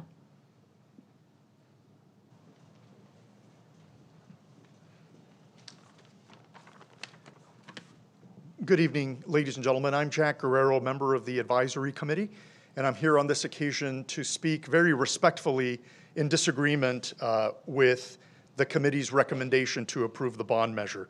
I sent a letter of dissent to each of you earlier this afternoon, and I'm going to read excerpted material from that letter. My disagreement with the Advisory Committee is not centered on the question of whether TVUSD has legitimate infrastructure needs. Every member of the Advisory Committee understands that schools require investment in classrooms and facilities. Rather, my concern is whether the ballot language provides voters with sufficient material financial information to make a fully informed decision at the moment that they cast their ballot. Regrettably, the current language omits several material financial facts that ordinary voters would reasonably consider important before approving nearly $250 million in bonded indebtedness. Specifically, the proposed language fails to disclose that the bonds may legally carry interest rates up to 12% annually, as per California Government Code Section 53531, with estimated interest payments totaling approximately $168 million, that taxpayers are expected to repay debt over an estimated 30-year period, that total debt service is projected to reach approximately $382 million, substantially exceeding the principal amount borrowed. These are not minor administrative details. These are central financial facts directly related to the long-term taxpayer obligation being created by the measure. The majority view expressed by the Advisory Committee was that such information is already disclosed within the more detailed tax rate statement. However, that argument overlooks a practical and important reality. The overwhelming majority of voters do not carefully study the extended bond documentation contained in the sample ballot materials. What most voters actually read is the 75-word ballot question appearing immediately next to the yes and no voting options on the ballot itself. That is precisely why the ballot question itself matters. Ladies and gentlemen, public trust in government is strengthened when institutions present the whole truth, not merely the most favorable or politically convenient version of it. If we are committed to truly letting the voters decide, then we should trust voters with all material financial information relevant to their decision. The issue before us is larger than a single bond measure. It concerns whether transparency is treated as a governing principle or merely as a procedural minimum. Thank you for your attention. We have 2 more things from Chelsea Board. 6. Next up is Jean Femia, followed by Sarah Bell. Good evening, everyone. On tonight's agenda, we have a school bond issue for the November ballot. The board's advisory committee has met for months with district staff, attorneys, and bond consultants. They've looked at the real district needs, and they've looked at voter responses. 4 of those 5 committee members and all of the experts they consulted now give you their recommendations. 1 committee member, Mr. Guerrero, disagrees with the wording of the measure's summary. I'm hearing this disagreement framed as a question of transparency to voters. It's not. It's a question of purpose. Bond issues have a lot of financial details by their very nature. Following California law, voters will see all the details in their voter guide. Everything is there, everything. but the summary is limited to 75 words. The recommended summary that you have here explains the bond in standard language that California voters have consistently understood and supported. It states the bond's purpose, its amount, estimated tax rate, overall annual tax burden, and it requires citizen oversight, audits, and local control. Adding more numbers into these 75 words without the room to explain them causes confusion. And based on actual election data from the past, it makes voters less likely to pass the bond. And that's the point. What is Mr. Guerrero's purpose in adding non-standard language that confuses voters? Well, on April 17th, he spoke to a local political group about how to stop school bonds from passing. So I ask you, you trustees, what is your purpose? Do you want to fix the old roofs and plumbing and the security alarms and all of that sort of thing? Do you want to modernize the labs and the tech that our students use? Do you want this bond to pass?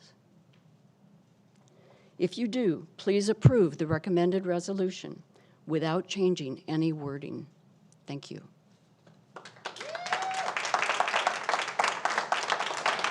Sarah Bell, followed by David Sola. Good evening, Board.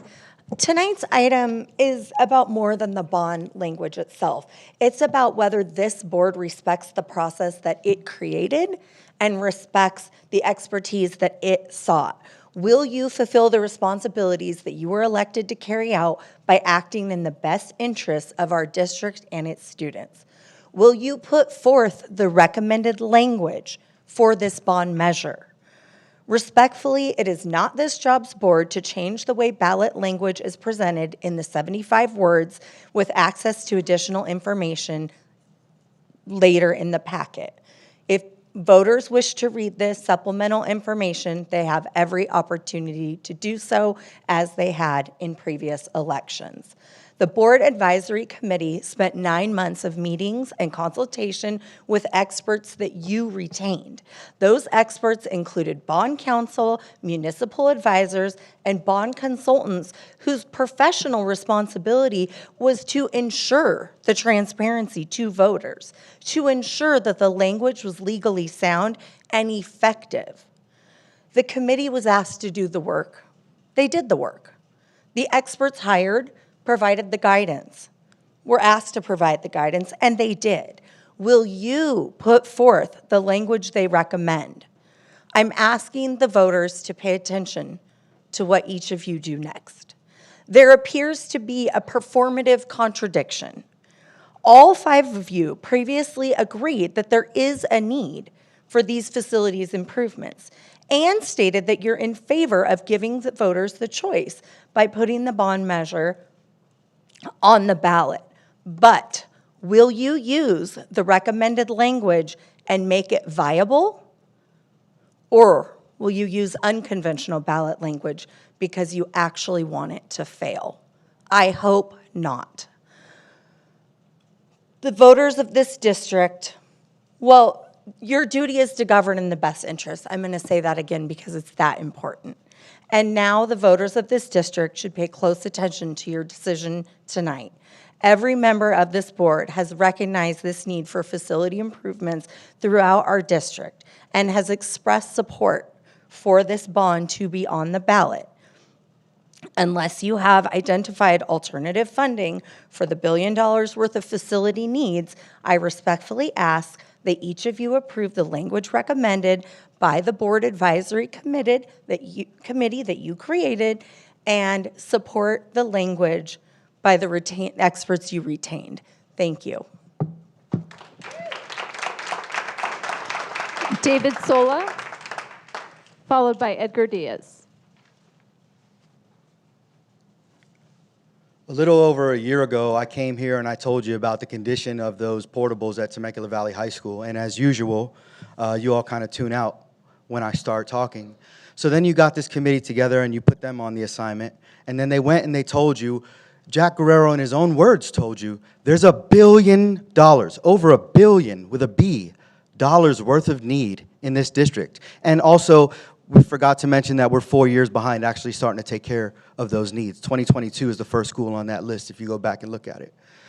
And then Jack walked you through what that cost is on the individual taxpayer, the $20 per $100,000 valuation, and all the details so that you could understand what this impact was. And even with that very modest increase on the taxpayer, which also, by the way, is the lowest increase and the lowest tax burden on all taxpayers in this entire county and any comparable county in Orange, or any comparable district in Orange County or San Diego County as well. The lowest possible burden on taxpayers. And then he comes up here and tells you, not if it has this language, so then how are we going to fix it? How are you going to fix $1 billion worth of need? Because they reduced that need down to $425 million and then said, here's a bond for $215. Where do you think the rest of that money comes from? We don't get the grants if we don't do the bond. They can't match us if we don't have the money. So you can sit here and say, I'm not with this language.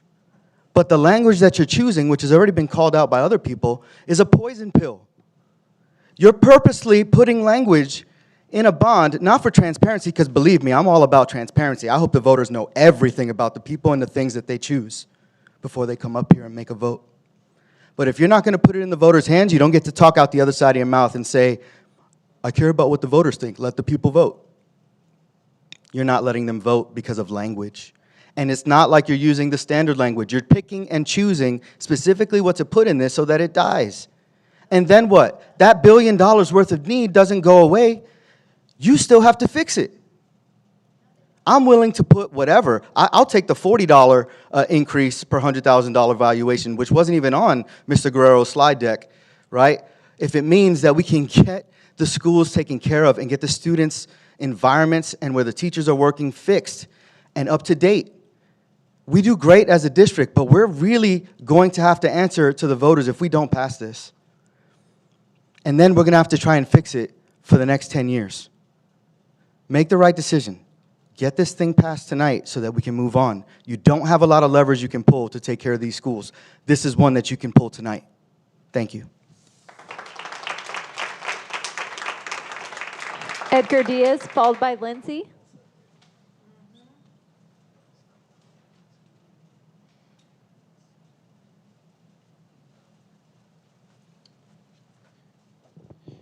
In your consideration today, I want you to think about the healthy and safe learning and working conditions that you provide to your students and your employees. Mr. Komrosky, I heard you talking about safety for students earlier today with power lines. But imagine being a special education student that has to go to a portable with a handle that continues to break off the wall because it's been repaired over and over again. Don't we need to do something about these portables that have been there for decades, that are falling apart, where people are getting unhealthy because of the odors that come out of it, or the animals that get trapped underneath it?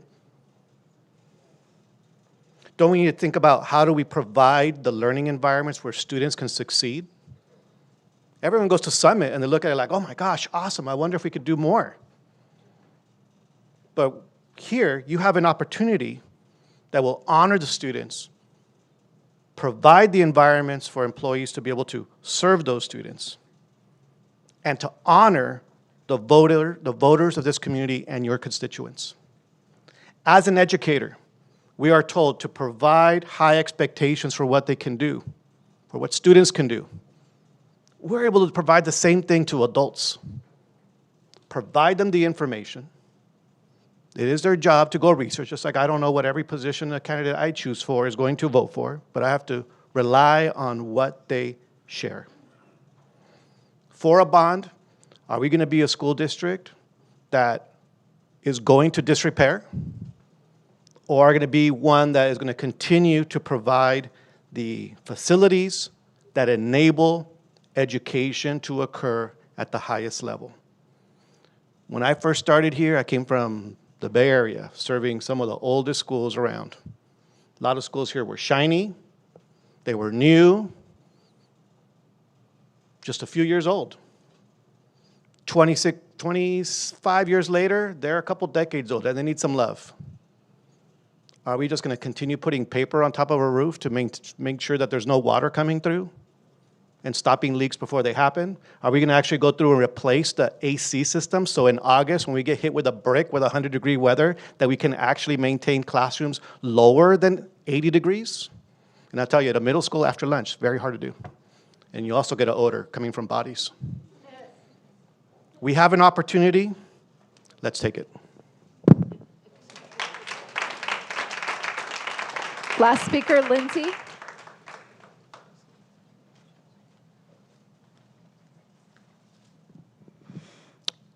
Okay. So I want to say thank you so much to the Bond Advisory Committee for dedicating approximately 9 months to studying this bond issue. The committee was created by our very board to review information, hear from experts, evaluate all options, and bring forward a recommendation. Community members volunteered a significant amount of their personal time and effort to participate in that process. According to the letter that was in this agenda, this action item, the committee unanimously agreed that the district's facilities needs are real, urgent, and substantial. Throughout the process, members heard from bond counsel, municipal advisors, consultants, district staff, and other subject matter experts. After months of meetings and deliberation, 4 out of the 5 committee members recommended the proposed ballot language. One question I continuously have to ask is, why are we potentially weighing the opinion of one individual board member over the recommendation of the other 4 committee members that you all chose? The purpose of an advisory committee is to gather the information, deliberate it, and provide the recommendation to the board. If after 9 months of work, the recommendation of the majority can simply be disregarded in favor of the opinion of a single member, then it is fair to ask what value the board places on the committee process it created. The board certainly has the authority to make the final decision. However, if it chooses to reject or substantially alter the committee's recommendation, the public deserves a clear explanation as to why. Transparency is not just about the final vote, it is about explaining the reasoning behind that vote and demonstrating that stakeholder input was genuinely considered. I also continue to hear references like I did tonight of an ordinary voter can or cannot understand. What exactly is an ordinary voter? The voters of our community are district parents, teachers, homeowners, business owners, retirees, and taxpayers. We are fully capable of reviewing 75 words of information and making an informed decision for ourselves. Give the voters the facts and trust them to decide. That is all I need in order to make an informed decision. This is more than a bond measure. It's about whether this board values the time and effort and recommendations of the very community members it appointed to the advisory committee. When volunteers dedicate nearly a year to a process, the public should have confidence that their work matters and that their recommendations will receive meaningful consideration. And just to piggyback on that, $8.33 a month approximately is well worth it to me as a voter to invest in our schools, okay? Maybe $100 a year. To refer to that instead of an obligation and as a tax burden, respectfully, that is not a burden for me. Losing thousands of dollars in equity on my home if our schools deteriorate, that is where you're gonna hurt me in my own pocket. Thank you very much.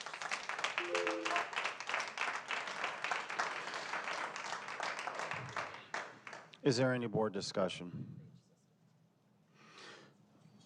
Ms. Wursma.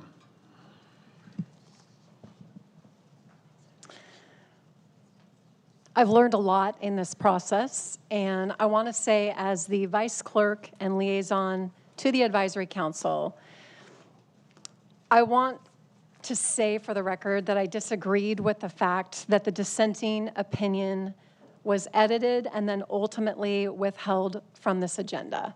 Mr. Guerrero did read aspects of it tonight. It's true he didn't submit the edited version because he ultimately knew it would be rejected by the majority because a colleague told him that.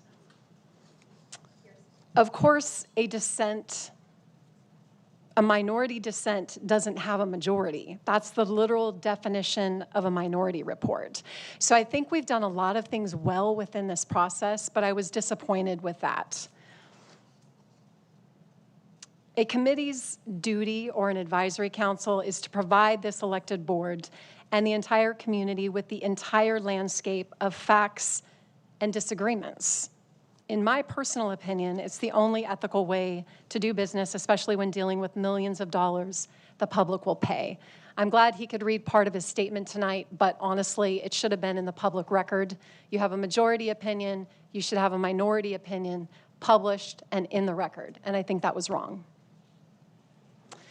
I believe that we do need to tell the voters we're borrowing $215 million, but it is only half the truth.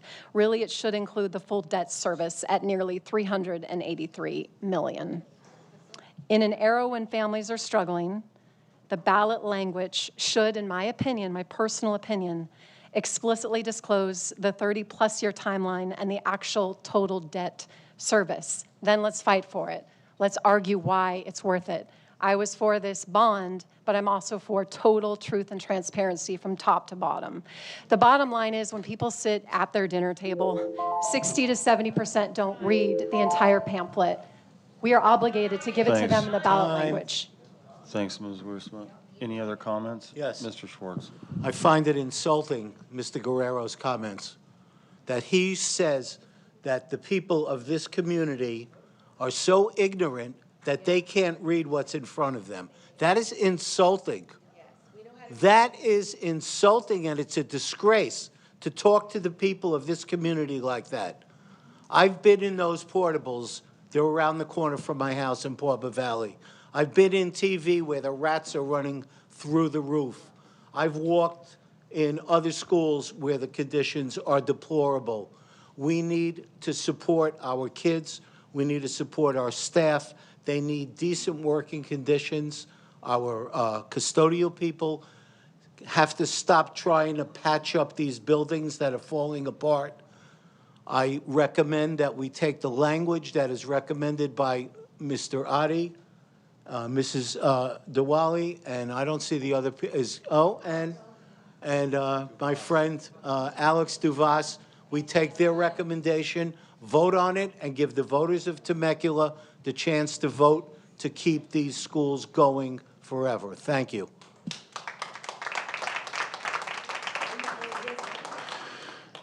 Mr. Barham, any comments? Sure.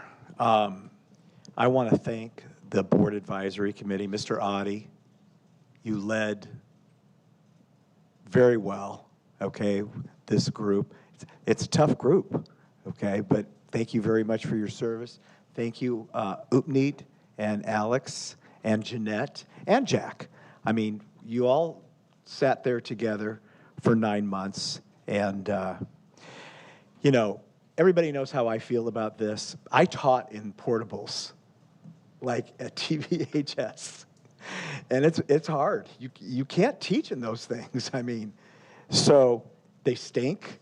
The roofs are falling down. I remember teaching summer school in a portable when the air conditioning went out.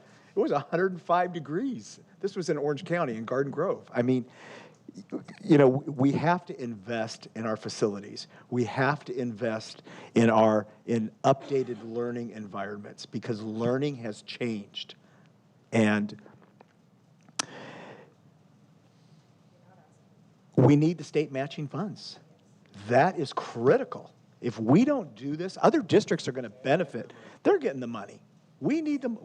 I mean, we have to give the voters the opportunity. And if a voter wants to research, that is going to be their prerogative. They have every opportunity to do the research. So, I'm going to vote yes, of course. But we need to invest. And if we don't, we're not going to break ground on anything. If we get something passed in 28, we won't break ground till 29. We'll be so far behind.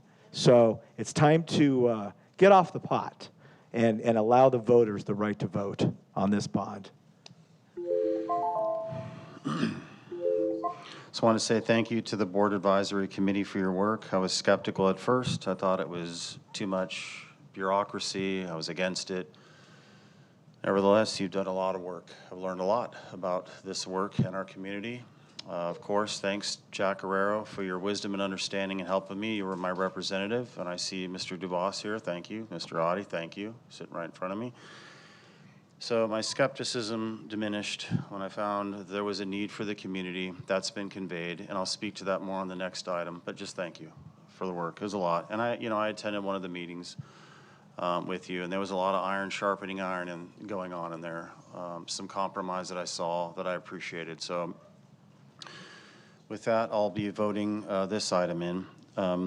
I call for a motion and a second that the board approve the revised proposed ballot language recommended by the Board Advisory Committee and direct staff and legal counsel to prepare the related resolutions, ballot materials, and supplemental documents for future board action. Do I have a motion and a second? Moved by Mr. Schwartz.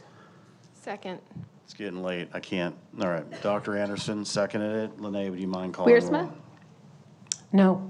Anderson? Yes. Barham? Absolutely, yes. Schwartz? For sure, yes. Komrosky? Yes. Motion adopted 4-1.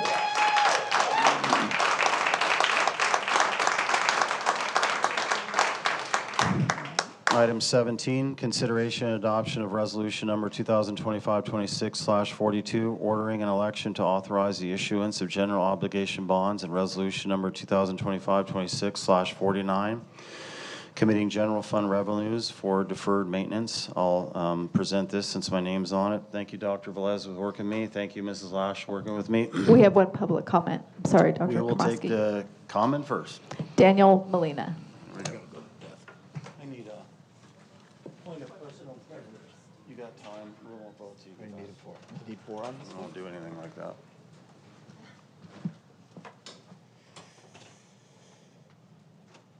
Thank you very much, Board. I just want to reiterate, I sent everybody an email about my opinion on this. I don't think this needs to be a situation where one side stonewalls the other. I think that, to be honest with you, I don't care about what ballot language we use. I think that it's important to remember that you voting this in is putting this on the ballot for Temecula to vote on. I appreciate Jack Guerrero's passion and zeal and his work. I really do. However, at the end of the day, it's your decision. And I just want to point out, it's going to take 4 of you to vote this in. And we've all agreed that we want this bond. So the email that I sent you guys, I'm sure you all read it. It was lengthy. I talked about however you needed to sort this out in order to pass the bond. I am all for. I think that as far as the ballot language goes, we've talked enough about the second version of the ballot language, where if people are tuned out to not understand that second language, I mean, you guys can put it on your social media. You guys use social media for everything else. You can do a video and talk about the 30% or whatever the details are that is the conflicting point here. I think that it is very silly for us to be arguing and disputing over certain verbiage. So however we need to work it out, I really do appreciate the general fund being used.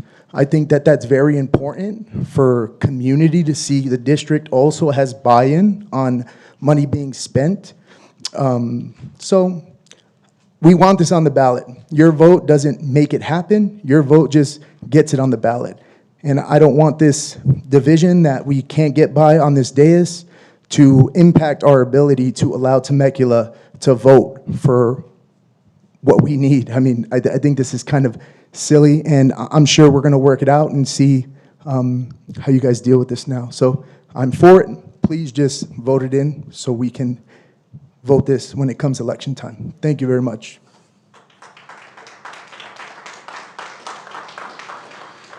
Thank you. Okay, so I made this motion, but I'll unpack a little bit.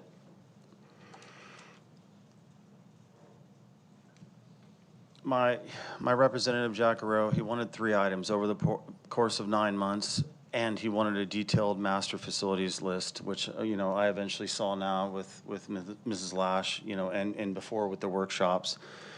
3 points of contention were legal interest rates, $20 per $100,000 assessed value, and 35 years estimated language. Those were the three, maybe a little bit more, but those were the real big three. My breaking point at the last workshop when I made the motion was legal interest rates. That wasn't on there. I was not going to vote this in. But lo and behold, 2 weeks later, there was iron sharpening iron in that board advisory committee, and legal interest rates was added. So 2 out of the 3 big heavy lifting items I would say that Jack Herrera wanted got put there. And then and that's on Appendix B. On Appendix C, on number 1, it's pretty close up to the top. And this was the other stickler for me, which is approximately 30 years from the date of the election. So that went from 35 years estimated on the workshop language that we had to now, which is estimated 30 years from the date of the election.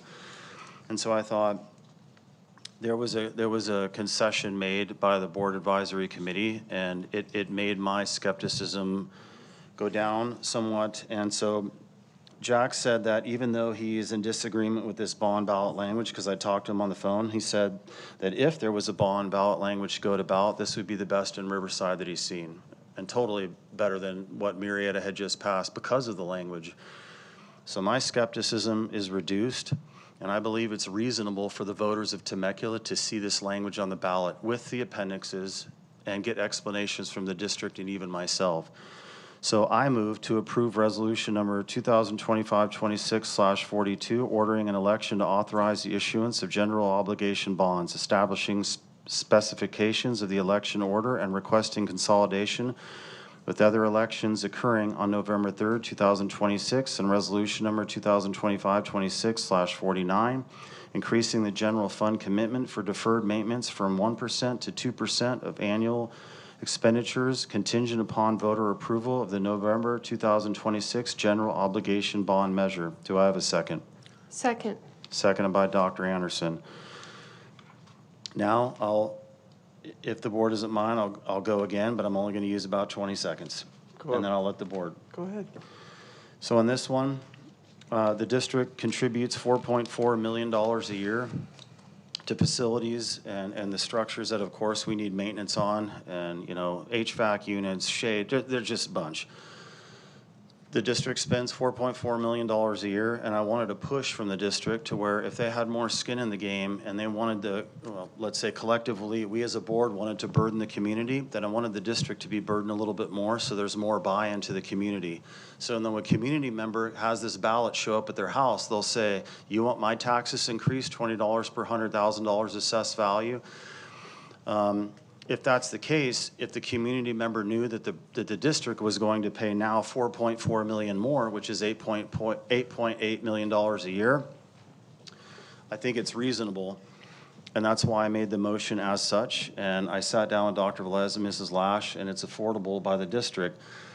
So with that, there's a simultaneity, just to be clear to the voter. And there was a mistake on the agenda item. It said 1.5 in here. It's 2%, so a 1% increase. What that would mean is if we got the votes in November 3rd, on November 3rd, if we got the votes with this ballot, simultaneous with that would be a prorated amount that $4.4 million would kick in for the district to start spending towards this. And then the next year would be a literal $4.4 million increase, so 8.8 total. So not to confuse anybody, but the district will not contribute that additional $4.4 million until voters vote this in, if they vote it in. If they don't vote it in, there's no additional increase to $4.4 million, okay? So it's, my motion is second is simultaneous vote with the language the way it is, and 8.8% if the ballot passes on November 3rd. That's it. Sorry, my 10 seconds, I guess it was more than that. You make the motion? I made the motion, and we had a second by Dr. Anderson. Let's vote. Let's vote. Mrs. Wiersma has a comment. I'm going to continue to be the dissenting voice here, but I do appreciate the fact that Mr. Molina said we have had extensive conversations throughout the district. I think that's great. I think the community will continue to talk about this. I want to say I respect my colleague, Dr. Komrosky, wanting more skin in the game with a district commitment. I do also recognize the next board can change on a dime, the stroke of a pen or a vote, and renege on that. So I would ask that if this goes through, that in the future, voters look at that and hold the accountability for the skin in the game, because it's important. It's important that people are doing their part. But because the ballot language, in my opinion, is not what it should be, I'm going to be a no vote. Thank you. Linnea, would you mind calling roll? Yep. Oh. Nope, you wanted to go to vote. Wiersma? No. Anderson? Yes. Barham? Yes. Schwartz? Yes. And Komrosky. Yes, motion adopted 4-1.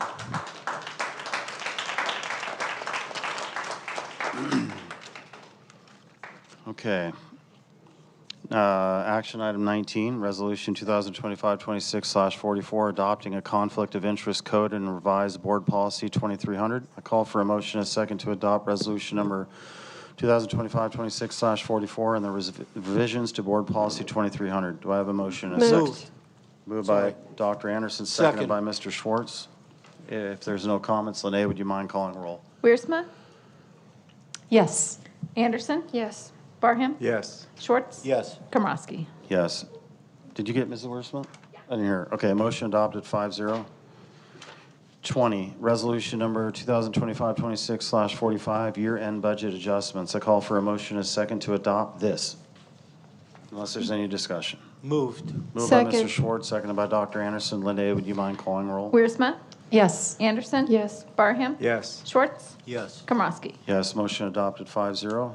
Thank you, Linnea. 21, resolution number 2025-26/46, transfers of appropriations for 2026-27 school year. I call for a motion and a second for this.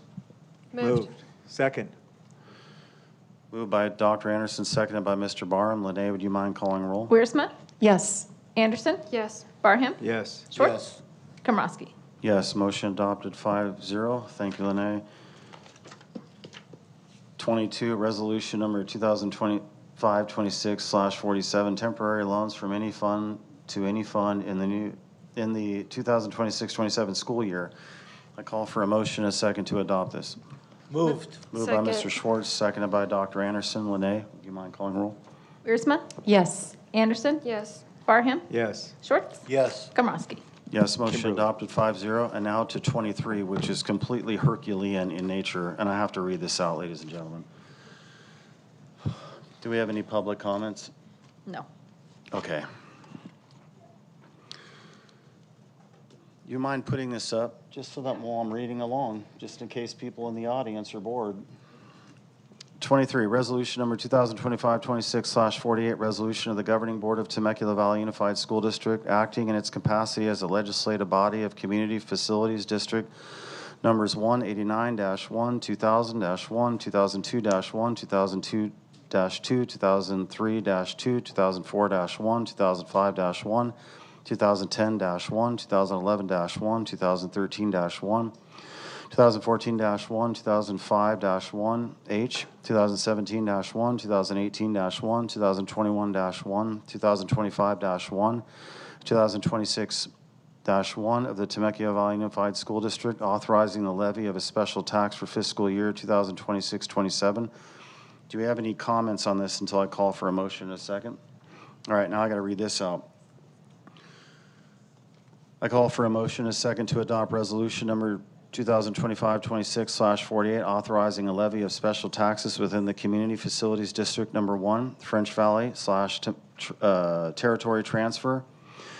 Community Facilities District Number 89-1, Red Hawk. Community Facilities District Number 2000-1, Beezer. I hope I pronounced that right. Community Facilities District Number 2002-1, Rancho Bella Vista Improvement Areas 1-2. Community Facilities District Number 2002-2, Red Hawk, the second.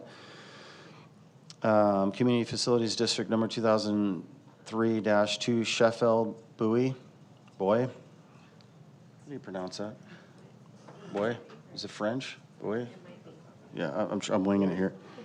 Boy? Community Facilities District Number 2004-1 Wolf Creek Improvement Area, A and B. Community Facilities District Number 2005-1 KB Homes. Community Facilities District Number 2010-1 portion of Quinta do Lago. Community Facilities District Number 2011-1 Rancho Bella Vista Improvement Area 4. Community Facilities District Number 2013-1 Rancho Bella Vista Improvement Area 3. Community Facilities District Number 2014-1 Morning Star Ranch. Community Facilities District Number 2025-1H French Valley Transfer or Territory Transfer. Community Facilities District Number 2017-1 Cypress Ridge. Community Facilities District Number 2018-1 Annexable. Community Facilities District Number 2021-1 Savella.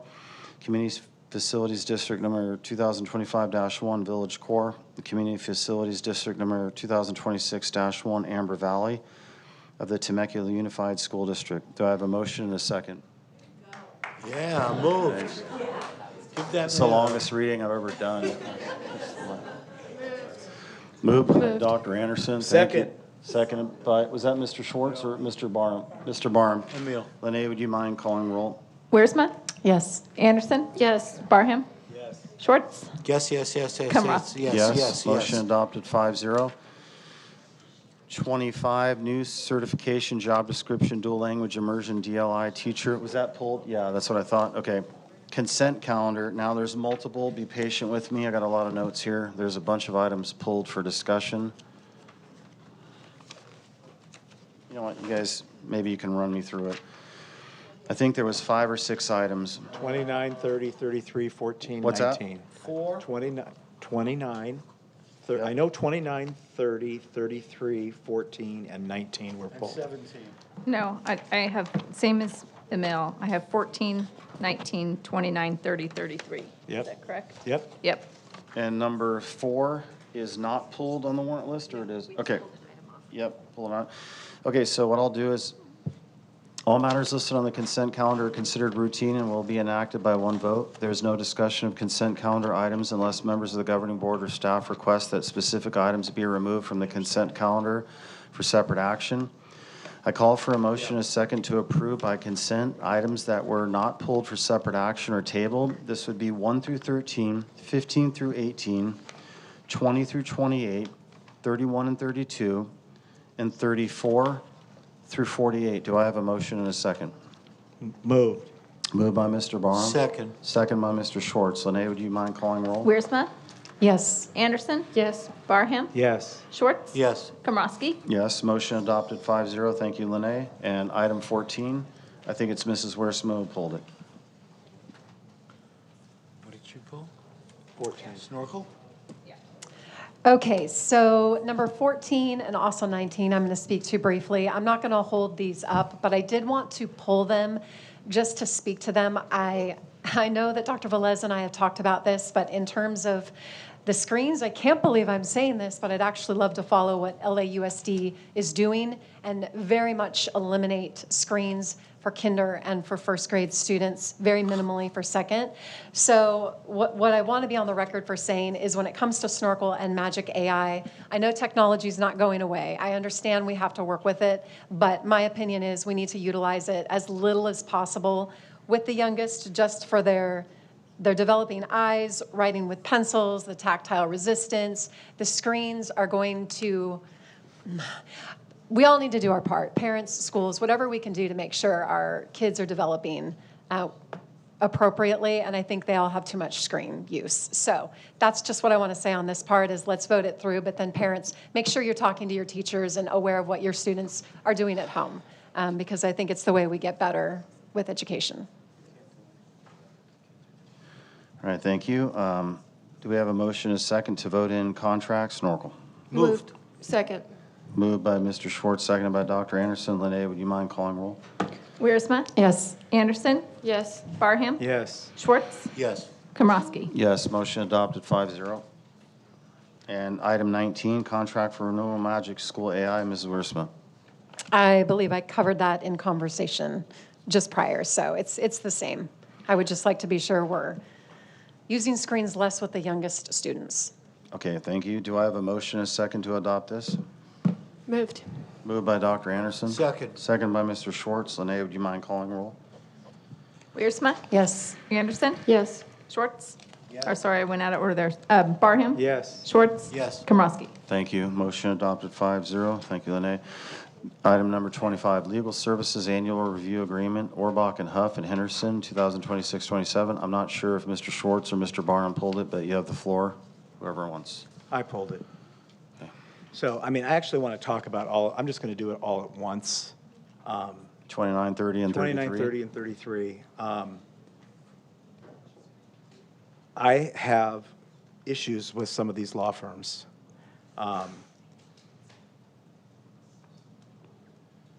Adams, I mean, from my experience, I think he does a good job. He's steady Eddie. Fagan, I've dealt with, steady Eddie. I actually have the biggest problem with AALRR, who's not on here, who I think gives terrible advice and puts our district, exposes our district to liability. Huff knows the law. I think he can do better in some areas.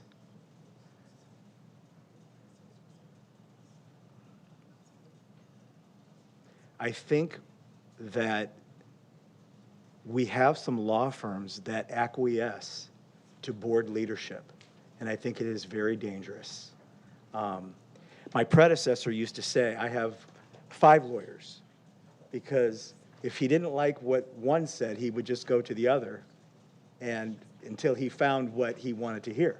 I don't operate that way. I want a law firm to tell me what I need to hear, not what I want to hear, so that this district can be protected. And that doesn't always happen, particularly, in my opinion, with AALRR, who is actually being dismissed by, just recently dismissed by a community college because they give poor legal advice. But in terms of the others, like I said, Adams, Dean, steady, Fagan, steady, Huff knows the law, but I actually think could do better. So that's my 2 cents. Any other comments? All right, I'll call for a motion in a second. Yes, just Mr. real Schwartz. quickly. This whole IPC issue, which was brought up a couple of, last meeting or the one before, and I'm getting all kinds of emails from people who are telling me that their districts are dropping them because of similar issues. And I've had concerns also. I've dealt with Dean Adams. I think he's a good man. I've had some disagreements with Mr. Huff also, so I don't know. I know these are all lumped together, but I'm not happy on generally with the law firms that we have representing us now. I call for a motion in a second to adopt 29, 30, and 33. I want to do these separately. I would agree. Okay, we'll vote 29, Legal Services Annual Agreement, Orbach and Huff and Henderson, 2026-27. Call for a motion in a second. I'll move it. For which one? The I'll number second. 29? 29, Okay. Orbach and Huff. We have a motion in a second. Linnea, would you mind calling roll? Wiersma? Yes. Anderson? Yes. Barham? Yes. Schwartz? Yes. Komrosky? Yes, motion adopted 5-0. I've always liked David Huff. Excellent lawyer. We need to use it more. 30, Legal Services Annual Renewal Agreement, Adam Silva and MC Nally LLP Legal Services Agreement, 2026-27. Call for a motion in a second to adopt this. Moved. Second. Moved by Mr. Barham, seconded by Mr. Schwartz. Linnea, would you mind calling roll? Wiersma? No. Anderson? No. Barham? Yes. Schwartz? Yes. Komrosky? No, a motion not adopted, 3-2. I call for a motion in a second. Item 33, Legal Services Annual Renewal Agreement, Bagan Friedman and Full Frost LLP, 2026-27. Do I have a motion in a second? Moved by Dr. Anderson.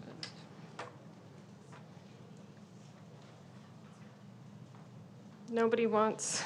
I'm sorry, which No, one are I we move on? We're on Fa- 33. We Fagan? have Yeah. a motion Move from for- Dr. Anderson. I'll second. We have a second from Mr. Barham. Lene, would you mind calling roll? Wiersma, Yes. Anderson, Yes. Barham. Yes. Schwartz. Yes. Komrosky. Yes, motion adopted 5-0. Now we are on negotiations update. Mr. Arce. Just a quick update, Dr. Komrosky. We meet with CSEA on June 29th, and we'll continue bargaining with CSEA, and we'll meet with TVA upon certificated or most teachers return to the classroom in September. That's my update at this time, Dr. Komrosky. Thank you. Board comments? Anybody? Ms. Wiersma. I'm actually going to ask this time to go last, and I'm actually going to ask if we can each have an additional 30 seconds. So 3 minutes, 30 seconds. I'm okay with an extra 30 seconds. I don't think I'll need it, and I'll go. All board members get 3 minutes, 30 seconds. I don't have a problem. Okay.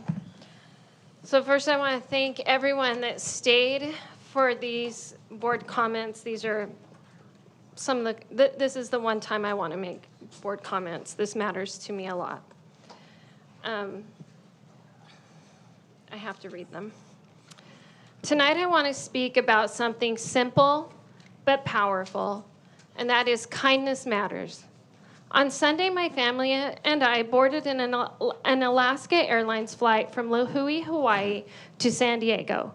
When I got on the plane, I realized that our seats had been reassigned by the airline and my children were no longer with me. I was stressed and frustrated, and honestly, I was very curt with the flight attendant. All while people were trying to board behind us, and the situation felt chaotic. But that beautiful flight attendant stayed calm. They took the time in the middle of all the chaos to help my family find new seats that worked for us. They even found a way to give my son his own row. That small act of patience and kindness meant so much to me. And then almost immediately, after helping me, another passenger began speaking to the same flight attendant in an incredibly rude and demanding way. But again, the flight attendant responded with patience, dignity, and kindness. During the flight, I sat there thinking about the beauty of kindness. This flight attendant had long, gorgeous blonde hair, perfect makeup, and a very fit physique. But that is not what made them beautiful. What made them beautiful was the kindness in their heart. The flight attendant was also transgender. And there is a phrase that some people use in the transgender community about whether someone passes, meaning whether others see that person as the gender they identify with. That attendant would be someone that most people say passes. But what struck me most was not their outward appearance. What struck me was that this person reflected the kind of beauty that matters most: grace under pressure, patience in a difficult moment, and kindness from the heart. I have been very clear about my beliefs. I believe strongly in protecting girls' sports and that students should compete based on biological sex. But I also believe just as strongly that every person deserves to be treated with dignity. Tonight, I have heard people in this room call each other names, mock each other, smirk, clap, and laugh at the pain of others. That is not who we should be as a community. We can disagree, we can debate policy, we can stand firmly for what we believe, but we do not have to be cruel. I hope we can all take an example from one of the most beautiful people I have encountered in a long time, that Alaska Airlines flight attendant who chose patience when others were frustrated, dignity when others were rude, and kindness when it would have been easier not to. Kindness matters, and our community needs more of it. Thank you, Dr. Anderson. Mr. Schwartz.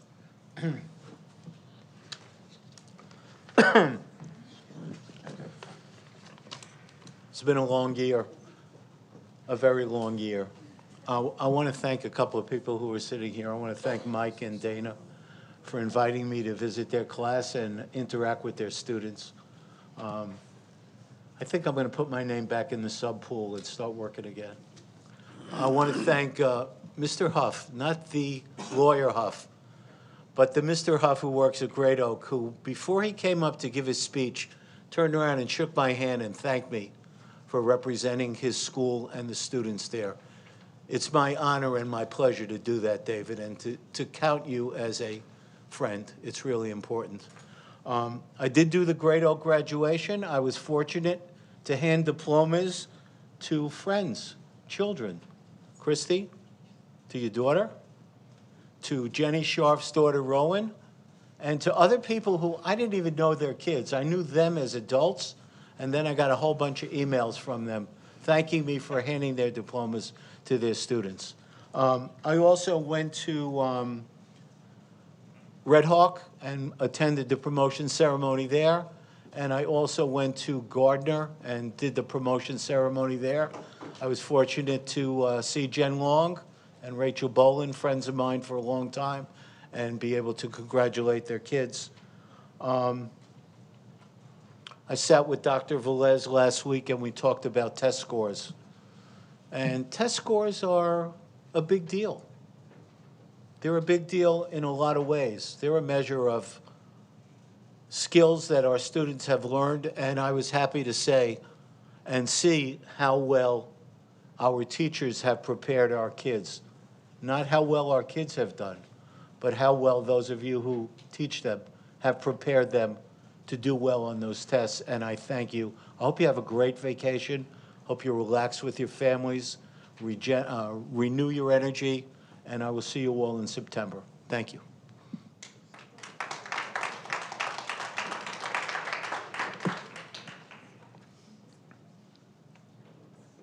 Mr. Barham. I want to take a few minutes to reflect on what we've accomplished and what I stand for, because results matter and this community deserves to hear them. On student achievement, I have worked to strengthen accountability and goal-setting mechanisms across this district because our students deserve measurable progress, not just good intentions. And I mean real accountability, including something as fundamental as superintendent goals. Setting goals for our superintendent is not a novel idea. It is standard practice in school districts across the state. It is governance 101. Yet it took over 3 years to get it done because our board president and vice clerk could not find it within themselves to prioritize what should have been their very first acts in leadership. I pushed for it, I insisted on it, and I am grateful to have worked directly with Dr. Velez in a collaborative and productive process to finally get it done. That delay was not an accident. It was a reflection of misplaced priorities and an absence of focus on what actually matters, student outcomes. I have championed the integration of artificial intelligence in our classrooms, knowing that preparing students for tomorrow requires embracing the tools for tomorrow. Together with Trustee Schwartz and Assistant Superintendent Mrs. Diaz, I helped bring forward our dual immersion program, expanding opportunity, honoring the rich diversity of our community, and giving our students a powerful academic and cultural foundation that will serve them for life. I have worked closely with Assistant Superintendent Mr. Arce to reduce the numbers in our basis waiting list, integrating CTE opportunities to give more student access to the programs they deserve. I helped introduce golf at our elementary and middle schools because opportunity should not be reserved for a select few. I also supported the introduction of Code Ninja's coding and robotics as an after-school option for principals because every student deserves a pathway to discover what they're capable of. And I'm proud to have supported the introduction of the Constitution test for our 8th graders because civic understanding is not optional. On special education, I pushed for stronger hiring and training practices because our most vulnerable students deserve nothing less than our very best. But I didn't stop there. I spearheaded collaboration efforts between the district and our educators, and I championed the creation of a special ed subcommittee working hand in hand with Assistant Superintendent Mrs. Diaz and Dr. McTasney, whose dedication to our special ed families is evident in everything they do. And I am proud to say that even TVA will acknowledge that the district and our teachers are making real, tangible progress in special ed. I want to recognize Assistant Superintendent Mrs. Lash. I have had the privilege of working and collaborating with her to establish sound budget priorities that ensure taxpayer money is spent wisely and responsibly. Our community works hard for that money, and they deserve a board member who fights to protect every dollar. On safety, I have been an active participant in improving school safety, working directly with our Director of Safety and Security. Let's learn together. The majority on this board has put forth policy after policy, and not one of them has survived legal scrutiny. We need to focus on our students completely and totally. Thank you.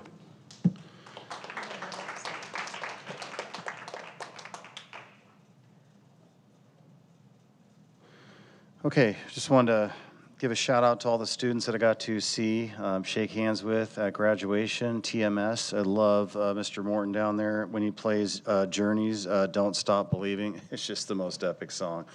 I love watching and celebrating with all the students. And then Temecula Valley High School, that was awesome. Thank you, Donna, for inviting me to dinner before that. Had a lot of fun there with Dr. Velez.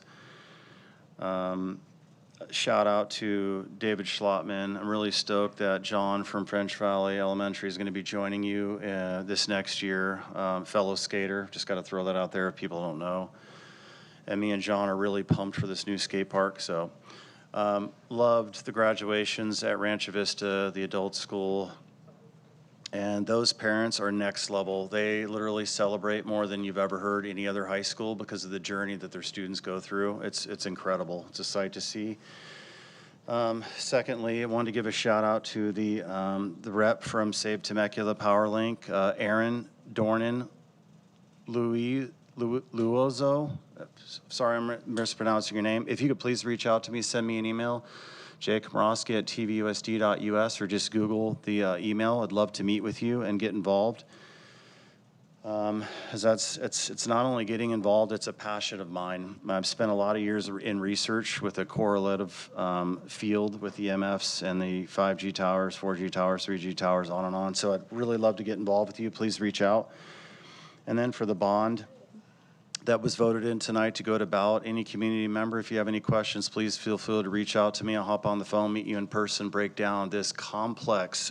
A lot was agendized, so I can help simplify that for you. If you want to meet with me and the superintendent, or just get a breakdown of what that means for you, when that ballot comes to your doorstep, you can reach out. Outside of that, hope everybody has a nice night. I know there's a lot of information tonight that we, I sped talk through just to get through the meeting and get us out here at a reasonable time. So thank you for your patience. That's it for me.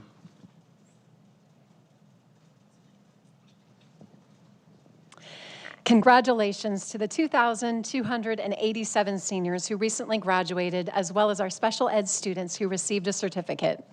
It was an honor to be present for the Puma ceremony at Chaparral with the color guard, amazing vocalists, inspirational speakers, and administrative leadership. A huge shout out to Principal McFedries and the very first historic 8th grade class promotion at Summit Academy in French Valley. Led by incredible student speakers, I was deeply impressed with their talent. As they head into high school, they're entering a phase of life where they will encounter a massive variety of worldviews, backgrounds, and opinions. My biggest hope for this promoting class is that they continue to develop not just as great scholars, but as leaders who have the strength of character to show mutual respect to everyone they meet, even when they disagree. Congratulations to the promotion class, and I wish you the absolute best. Lastly, I want to recognize our 86 retirees for their incredible 1,876 combined years of service to our students, schools, and community. Special shout out to Miss Salibi. She was my youngest son's kinder teacher, and she's always been a joy to see in the halls of Alamos. Happy retirement to you and the rest of the crew. In closing, I'm going to talk to Trustee Area 3. I want to tell you that it has been an absolute honor to serve you. From day one, my focus has been entirely clear, advocating for a back-to-basics approach to academics, maintaining neutral classrooms, and protecting the hearts and minds of our students. This journey has taught me profound lessons about politics, people, about my own strengths and my weaknesses, and above all, the absolute necessity to pursue truth, no matter the personal cost or loss. Tonight, I'm officially announcing that I will not be seeking re-election this fall. And I knew a shout out would go out, so I'm asking you to hold your applause. Instead, I'm going to joyfully pivot to focus on my family, my day-to-day work, and exciting new projects ahead. While I am stepping back, the mission does not stop. I wholeheartedly believe the current union-endorsed candidates vying for these seats are not the right people for the job.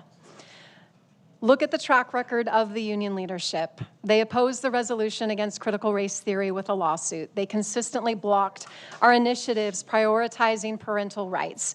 They fought the policy decision to designate only the American and California flags in our classroom. Then there was the recall shenanigans, where if we wanted to do a superintendent evaluation, we couldn't because of all the chaos. The union leadership has repeatedly generated that resistance to common sense policies. And I'm hopeful that someone out there in the community will hear this call, that they'll take the baton and they'll run with it. We need moms and dads up here on this dais who are beholden to the community, not to Sacramento or the CTA agenda. But for everyone here, including those who clapped, make no mistake, I'm not checked out.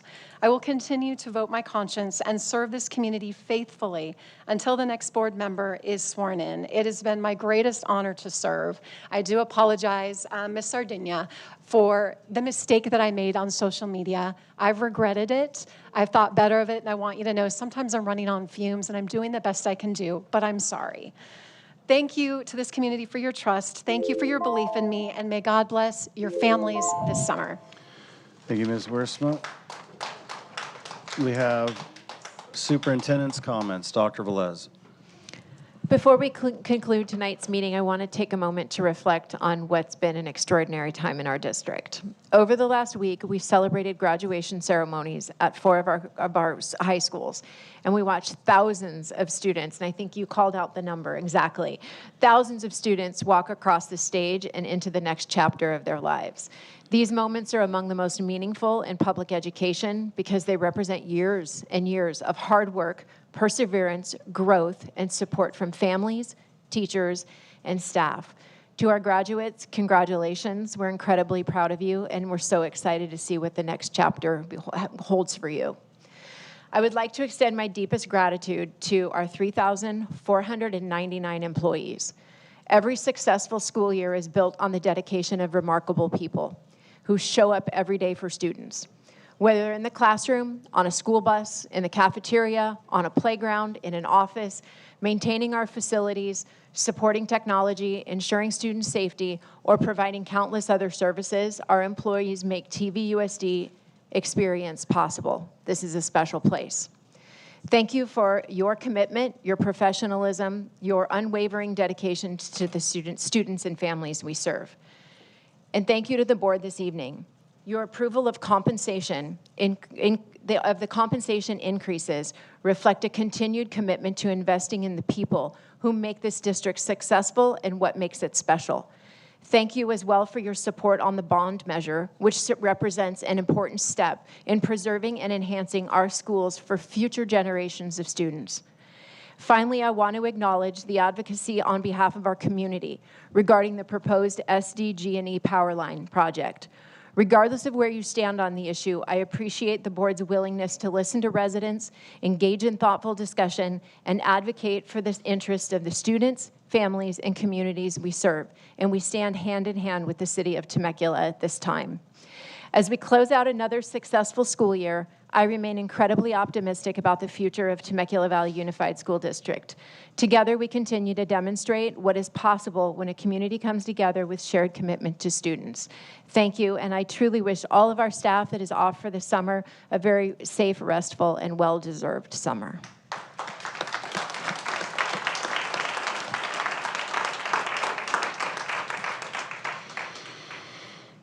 The next regular open session business meeting of the Governing Board of Education is scheduled for Tuesday, June 23rd, 2026. And before then, don't forget to watch World Cup. Go USA.